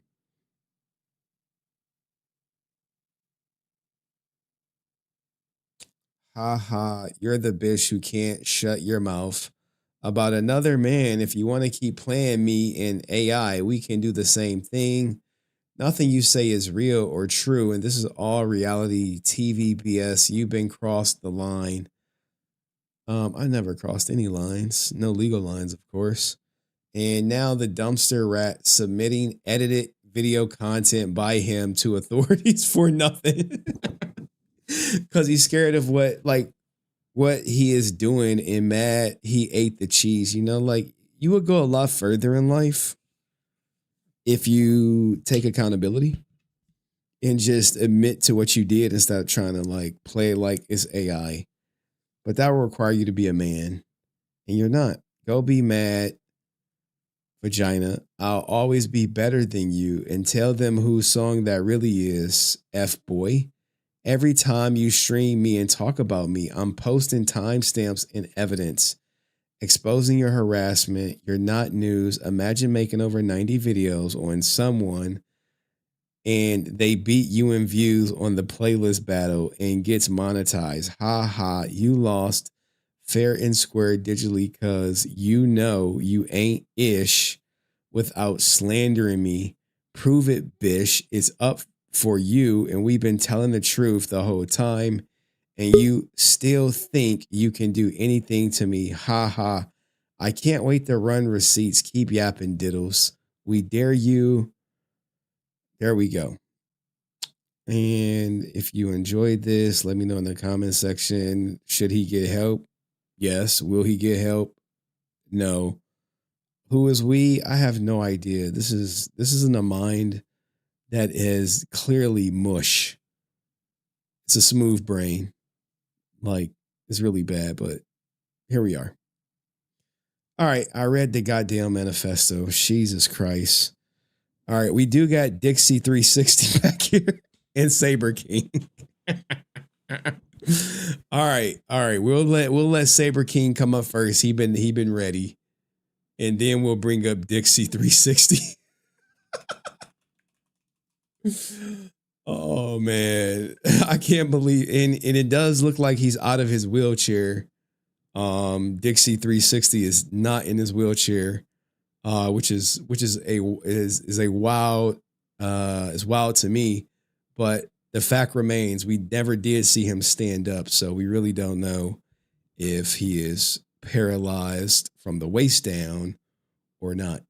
So, guys, let me introduce you to Aaron Schoenke's former fan turned frenemy, Saber King, phone down, ready to go, ready to cook. What's on your mind? What's up, man? It's good to see you again. It is good to see you. Always love coming on here, talking about Liar in the Sun. It's what makes my day, man. I like that. Liar in the Sun. Go ahead. Thank you. Yeah, I'm not going to waste any more time. I've been keeping an eye on Batman versus Shredder, and I'm just going to say it right now.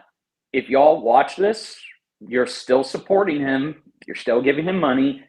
And it just goes to show that a lot of people do not care if they're spoon-fed crap or not, because they will watch it, and Aaron is no exception to that. I'm just going to say it. I'm not going to watch this, and I think everyone else should not watch this beatdown when it comes out, because that's the only way you're going to get Aaron to talk about Legend of the White Dragon, a film that, very much like GTA 6, is nothing more than a pipe dream at this point. And I just cannot continue to stress how y'all are really sleeping on how greedy this fool is. And yeah, no, those clips you showed, like, yeah, that cowl that Jason he got wearing, that's not the cowl Jason was originally wearing, because little did Aaron tell us is that he had to put a stunt double in that same suit, because he didn't make two suits. He's making both Jason and the stunt double wear the same suit. So that's why Jason's cheeks are sticking out, and he's got like a penguin nose that's going down. He doesn't look comfortable in that cowl, but because Aaron was nice enough to give him a spotlight and he's trying to make him the next Jason David Frank, he's willing to put up with Aaron's I'll just say inexplicable foolishness. That set looks god awful too. Like, I can't believe nobody is calling out. He's got multiple sets, and he's going to try and make this look like it's a full cityscape. Where did that money go, Aaron? Clearly it went to your wife's OnlyFans again. or your house, or it probably went to securing more actors that you're going to make work for cheap. Because, look at this. And some issues here. Yeah, no. Yeah, so that costume is supposed to be the Batman Returns one. If you really pay attention to the details, it's not the same costume that he had Jason try on a couple of months ago. It's a completely new costume because the original costume that he had Jason try on, that was only meant for Jason Font. It was not meant for a stunt double. A stunt double didn't come in until much later. He never said anything about making more than one Batsuit, probably because he can't afford more than one Batsuit. So what he did is that he got a stunt costume and he expected both actors to just wear the same costume. And from my knowledge, because I'm a big Batman aficionado and I'm also a cosplayer aficionado, 89 Batman Return costumes, they are the most uncomfortable piece of sexual leather you will ever wear in your life. Because your whole body from the top to the waist down feels like you're trapped in a coffin. You can't move properly unless it's skinned onto you, kind of like you're wearing latex. And yeah, you look at this photo, Jason's head does not match the cowl because that cowl was not meant for him. It was meant for a stunt cowl. So right out of the gate, he's fucking lying. And the proof is right here. Where did that other Batsuit that you paraded Jason go? Oh, it's gone now. So Jason's got to wear a dirty, covered, sweaty costume that the same stunt double has to wear. And they're washing it too. If you look at the behind the scenes, every time they show it, it's the same costume. They're just washing it and cleaning it because it's dirty. So I feel bad for Jason, but Jason's going to work on this project regardless. Yeah, you know what? I think you may be right because I am looking at this one, this fit right here I'm about to show you. Yeah. And it is a tighter fit around the cheeks, if I'm not mistaken. Yes, you are correct. This is the one that Aaron specifically had commissioned by this company to make to fit Jason because it's supposed to be the Michael Keaton Batman. And what not a lot of people know is that Michael Keaton was 5'7", 5'6".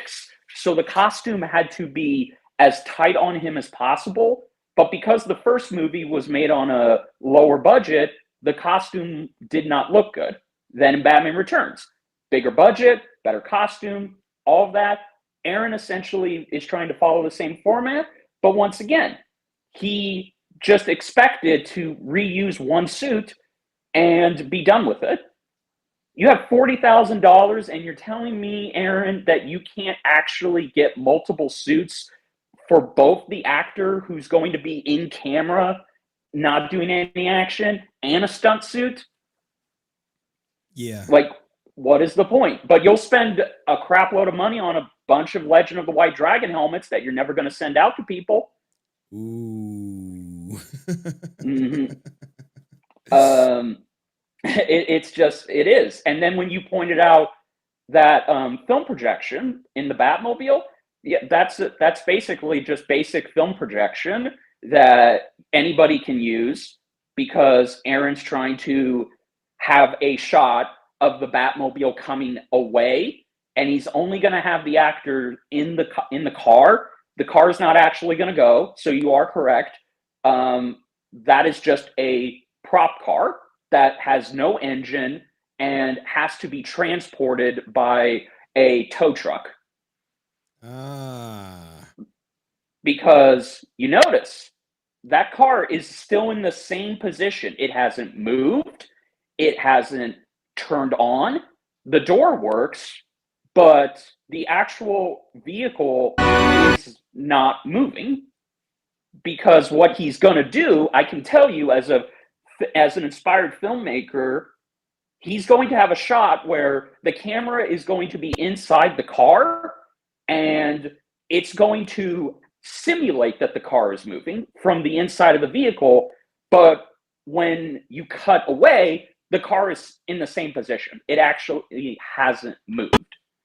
It's a cheap and very convincing film trick that a lot of old school filmmakers used back in the day to essentially simulate movement. It's how George Lucas got the spaceships in Star Wars to move. What about this fire in the background? Is this real? Yes, that is real, but that's stock fire. So what it looks like he did, because he actually shows a behind the scene of that screen without the fire effect. It's basically a stock footage effect where you can load up a program to whatever background plate you want. So he has a waterfall background plate, he has a fire background plate. You can essentially put whatever you want. Like, you could probably put a picture of HenryResilient on there if you wanted to, and it would look like Henry is actually there behind the Batmobile. Got you. Mm-hmm. Got you. Yes. This is crazy. Pictures of him in the suit. Yeah. Anything else you noticed that was off about this whole beatdown? Well, the obvious thing is that he was going to put his wife and John Morrison, Johnny Nitro in there regardless. Their costumes, yeah, it's like Dixie 316 said, they're very cheap and easy to get a hold of. No effort. In fact, the mask that Johnny is wearing, he's used that mask before. It's a very easy hockey mask to get. NECA actually makes a Casey Jones mask that you can buy for like less than $100 and use. He is only having 2 background characters from the Foot Clan, meaning that this isn't going to be a production that has a lot of extras. And another thing I noticed, you got to go on his Instagram to see if they're still there, but I believe he's having fans who paid the obscene amount of money, and he's having that NFL player who was going to be in Legend of the White Dragon, and I think he was in Batman versus Killmonger. He's promoting them by showing them to the set, and he's going to have some kind of new music track. So I guess Sean isn't going to reuse the same track again and again and again. And the last thing I've noticed, it's pretty easy to spot, it's that this is a cheap beatdown. This is probably going to be his cheapest beatdown that he's ever made. And that's saying something, because if you look at his past beatdowns, he actually went out on location. What do you mean? Cheapest beatdown? He's raised $40,000. What I mean, Henry, is that he's actually spending less money for a set, because the most expensive thing that he would pay for a beatdown is not the actors. It's not paying his one and only visual effects editor or the cinematographer. It's primarily just the sets. And the set here is a simple warehouse that he's friends with the owner, and he just rented it out using some of the money for the Kickstarter. But what's interesting is that he would actually go out on locations and he would try and make them look very much like they could be something that exists. But in this set, it's like, yeah, no, I'm betting you dollars to donuts, he spent less money renting this studio that he's in rather than actually spending money to go out and film on location. Because the Batcave is that one area, if you go back, where the Batmobile is, that's the Batcave with that film projection screen. Yeah. With the waterfall, that's it. He didn't have to actually go out to a cave and shoot it, because my boy, Chris Dart Autorelli, He actually has shot in a cave multiple times in his fan films. Aaron apparently can't do that. He can't actually go out to a cave and shoot interiors there because he's too lazy to do that, and he wants everything to have his own seal of quality look. Yeah. Yeah. I'm looking at the background right now. You can see the waterfall. Yep. And then the videos that show Batman and Shredder fighting, they're gonna do it. They're doing a trick. This is another trick. They're trying to hide the background where the Batmobile is at, which is why if you go back and you see the flames, they changed the background to be a building on fire because they want it to be that the Batmobile is in a different location. And so they have to try and cover the empty area that has that screen. Okay. So you're probably going to see just clever camera tricks to make you think like, oh, this is a very expansive area, but in reality, it's very small and it's very concise. Yeah, someone said Aaron's not going to a cave. There's nobody to grift in there. Well, I don't know. I mean, there could be a lot of actors hiding in caves that need that Jason David Frank spotlight that Aaron loves to dangle around. You never know. Yeah, thank you, Laura. I saw the DMs of the fitting of Jason Font. Yes. Putting on the suit. Really appreciate that. Any last words? Last words is that I would love to come on for an interview and finally really go in depth on exposing this guy, because there is some stuff I still haven't told you or everybody on why I finally came out and started exposing this guy. It's a lot of juicy information. But what I will say to end it off is that if you want to see a better Batman project, there's an old school Batman film called Batman Dead End that was made by an actual filmmaker who worked on old school movies like Predator and got a bunch of different people that worked on a great number of movies that you've probably seen. And guess what? It was released at the same time as Aaron's content, except the difference is this guy, Sandy, got his stuff picked up by Hollywood and was actually offered movies. Okay. And Aaron is still trying to chase that. That's basically the moral of the story, is that Johnny Bosch is winning awards for his film. Well, Aaron's going to be trying to win awards for his films, but they won't ever get to the level that they once were. It's just not happening. And I do think that nobody should watch this Superpowered Beatdown when it comes out, because that just means that Aaron keeps getting the spotlight. It's basically why I don't watch modern Disney movies or Marvel movies, because as somebody who was raised with integrity, if I say I'm going to do something, I'm going to do it. So if you don't want this guy to keep getting the spotlight and keep getting money and grifting, don't watch his content, because then he'll start an OnlyFans alongside his wife, and then he can finally do what he was meant to do, make pornography, because that's all he can do. He makes visual pornography, except unlike Michael Bay, it's not even good to look at. Oh my God. I can't believe you went there, but all right, man. Thank you, Saber Thank you, King, for all the information. We'll try to lock in and get you in the interview. All right. Thanks, man. You have a good night, and you and your daughter stay safe, man. Stay All right. resilient. You too, man. Stay resilient.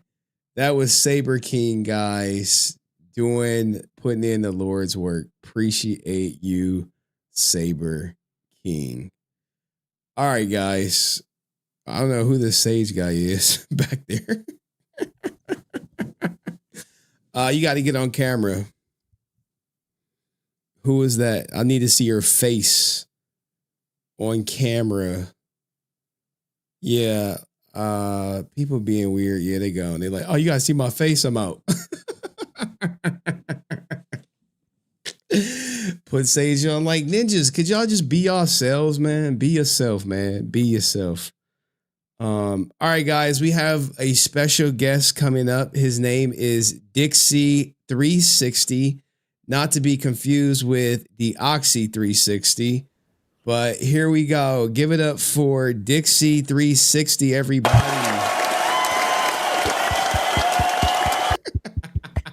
I don't even know why I'm here. You said you hate me.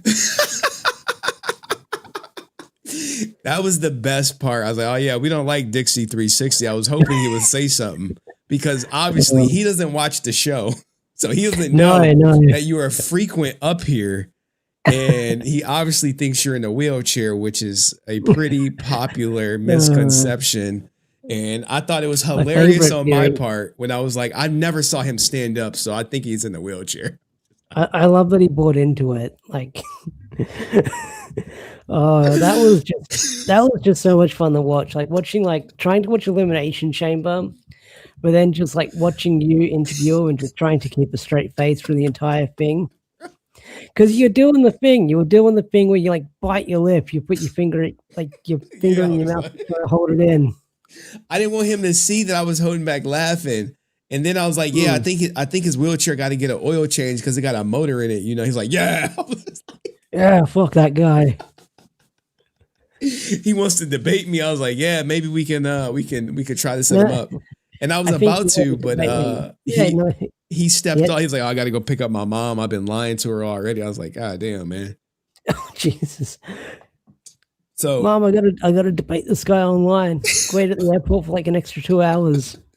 What did you think of nerd culture is toxic?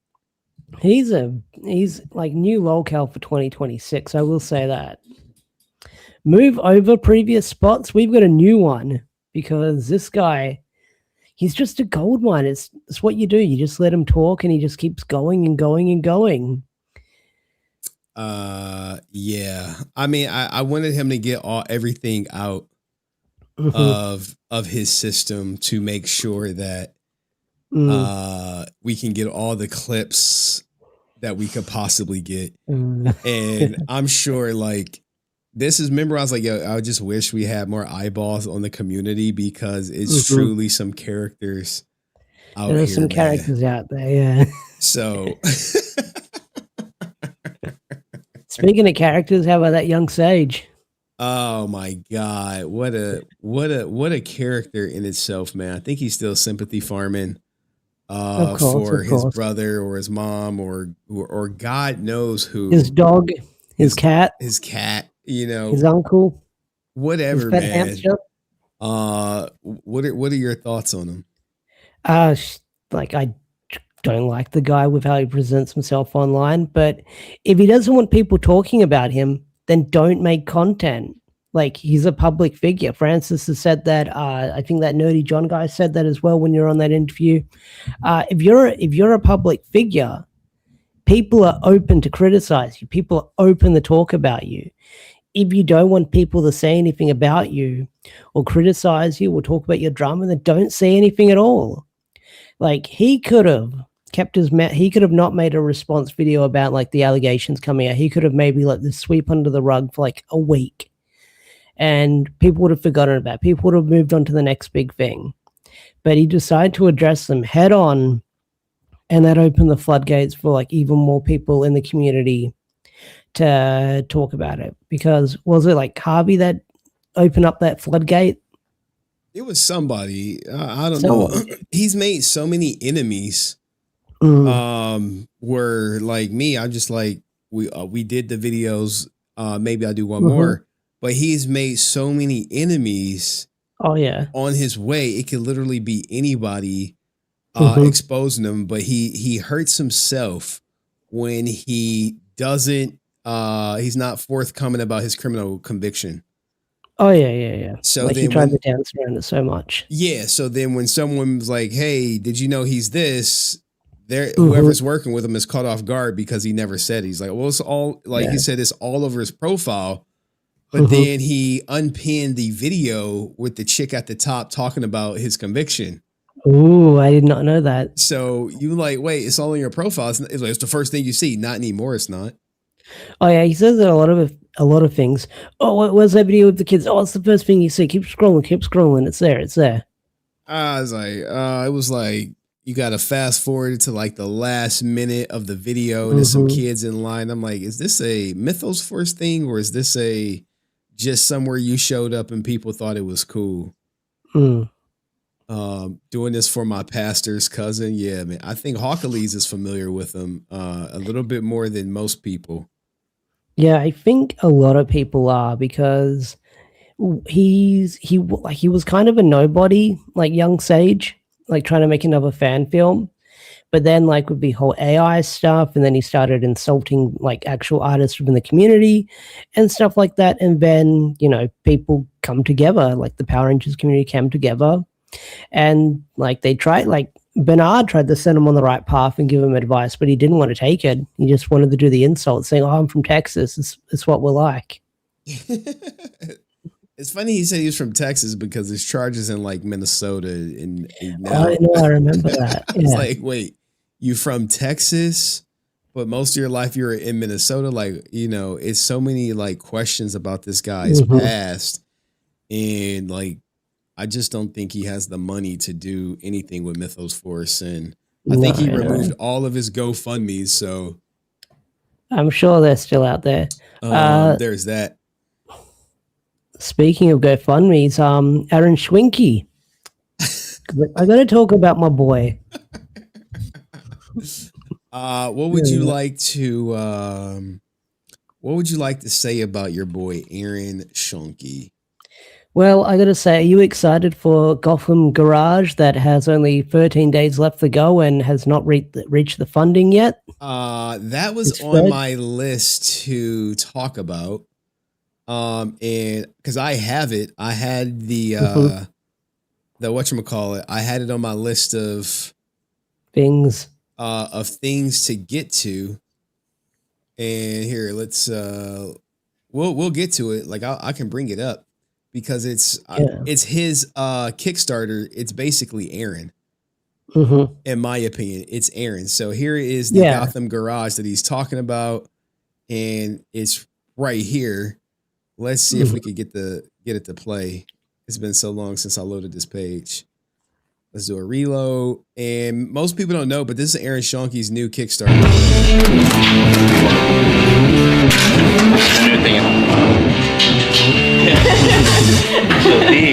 Like, you know, it was Aaron when you saw Vera, guys. Anytime you see her somewhere, that's indicating Aaron is probably the camera guy. Yeah, it is. I thought you got rid of them. K-Man, let me introduce you to somebody. Hi. Hi. Let's grift the car people gooners. Who are you? I'm Vera. How you doing, Vera? I'm Caveman. Hey, Caveman. The new apprentice. The new apprentice? We're gonna make a real car girl out of her. Yeah? Tell him. This looks like the scene of a different type of movie that most people are probably expecting. I think I accidentally downloaded this one time, so I might have seen it. What you know about cars? Zero. Never even driven. Look, doesn't know shit about cars, and that's the whole show. We're gonna build it around her, guys. Donate. Never driven a car in my life. What? Yeah, no. You've never driven a car? I'm a pro passenger princess. A probe? I never heard that one. A probe passenger prince. Say that 3 times real fast. I don't know what that is. How is that possible? Aaron Schoenke on the edit, or probably Nikolai. So, in case you don't know who I am, I'm Martol. I own Gotham Garage. I used to have a show on Netflix called Car Masters Rust to Riches. The reason why I want to go after crowdfunding is because I'm an outside of the box. Because Aaron Schoenke said it could be lucrative. Kind of guy. I like having more. like if you even look at the page, if you scroll down to the rewards, it's literally wait. No. We don't have rewards. We want the campaign. The campaign, it follows the same format that Aaron's. First, you got your picture of Vera, and then you have your stretch or your unlock episode, your stretch goals right here. Goal and stretch goals. That's his signature, guys. $100,000 so we can unlock all these goals so we put on YouTube. Let's milk the fan base. We got Aaron Schoenke behind the camera. Some nice digital cheap ass rewards. You even got the Aaron Schoenke he's breakdown. got a bar graph in there. That's awesome. Oh, I'm sold on that. I love me a good graph. Bro, this guy is so predictable, man. So predictable. This is his thing. Go to the comments. There was something I caught really quickly when it came up. Let's see comments. This comment One got deleted. It's gone. It's gone. Whatever it was, they got the boot. 20K for one episode. Sorry, don't believe it's going to happen without the O team. So I'm guessing they're missing some people. I don't know. The Kickstarter, the Kickstarter route. Maybe you're really into Gotham Garage. Never heard of the show, but I did see Vera there, and I was like, "Oh shit, here we go again." Something is off right there, man. So something is majorly off. But you know, I also need to ask your opinion on some things. I need to pull up a video real quick, man. If you know, we did have a guest on the show. Ooh. And your name came up. Wait, it did? Yeah, it came up. It came up. It is I wanted to do the transcript load because I want to see if we can get we got the transcript. The transcript did load, so we could probably react to DIXIE. Yeah. Here we go. Right here. We got it live, guys. We got Dixie 360 reacting to being called out. Right here. Let's just get your hot take. We're gonna play his part, then we're gonna let you chime in. Your channels out there, just out of curiosity. Ooh, one of the channels I hate the guy to death. Dixie 360. I saw him comment on some of your videos before. Dixie 360. Yeah. Okay. All right. I'll take you at your word for it. If you watch this Dixie 360, fuck you. What's your issue with Dixie 360? Because I was talking about the female. Are you mean Deoxy 360? My bad. Deoxy 360. Okay. Yeah, we really don't even like Deoxy over here on this channel. We don't like him, man. We said he looked like Stephen Hawking, right? That's a good one. I wanted to debate him because he was talking about he didn't agree with the Red Female Power Ranger stuff. And that's what I respect you. You let me on your show and let me spit my half. All right, I think we had enough. What are your thoughts, Deoxy? Or is it Dixie? I think you wrote Dixie. I don't know. Yeah, I think Dixie 360. Fuck that Deoxy guy, man. I hope he falls out of his wheelchair and down the stairs. This was probably the most fun, guys, I ever had during the interview because he was just going off and he didn't even, I think he thought he was doing really good, and he was really good as far as entertainment. Henry, king of the straight face, dude. It was hard. I was just like, if you see me like this and I'm looking at the camera making faces, because he was I think he was just looking at the computer. I'm like, that was me saying like help. So what interactions have you had with him, man? Like, if any? So I barely had any interactions with this guy. I discovered his channel because it came up. Oh, did I close the window down by accident? No, I didn't. Okay. Wait. Oh, wait. Sorry. I closed something down by accident. So my interaction with this guy is little to none.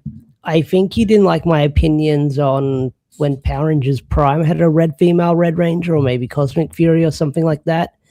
But I had no idea who this guy was until I checked my little copyright content detection, and it's like 100% of their video was used in your one. And basically what he did was like he grabbed like my gameplay footage B-roll that I used and just talked over it. I think he tried to react to it, but I don't think he knew how to audio mix, but it's like 100% of the video in there and stuff like that. So Holy crap. Yeah. Go ahead. No, I was going to say, like, I kind of forgot about him until like he came up on your end when he didn't like you. But he's kind of like one of those weird guys you see online, just like, yeah, I guess they're passionate about what they're talking about, but they come off so loony bin when they go off. Yes. And I was trying. We'll get you for the debate. He said he want to come back when it's like some new news, but I was like, oh, all right, man, because I was like, hey, you want to come back tonight? He was like, nah, he's about to just hang out. His mom. He was really appreciative of allowing me on the channel. I mean, I thought it was, for the most part, I thought it was harmless. Did he say some things I didn't agree with? There were a lot, but I wanted y'all to see who he was.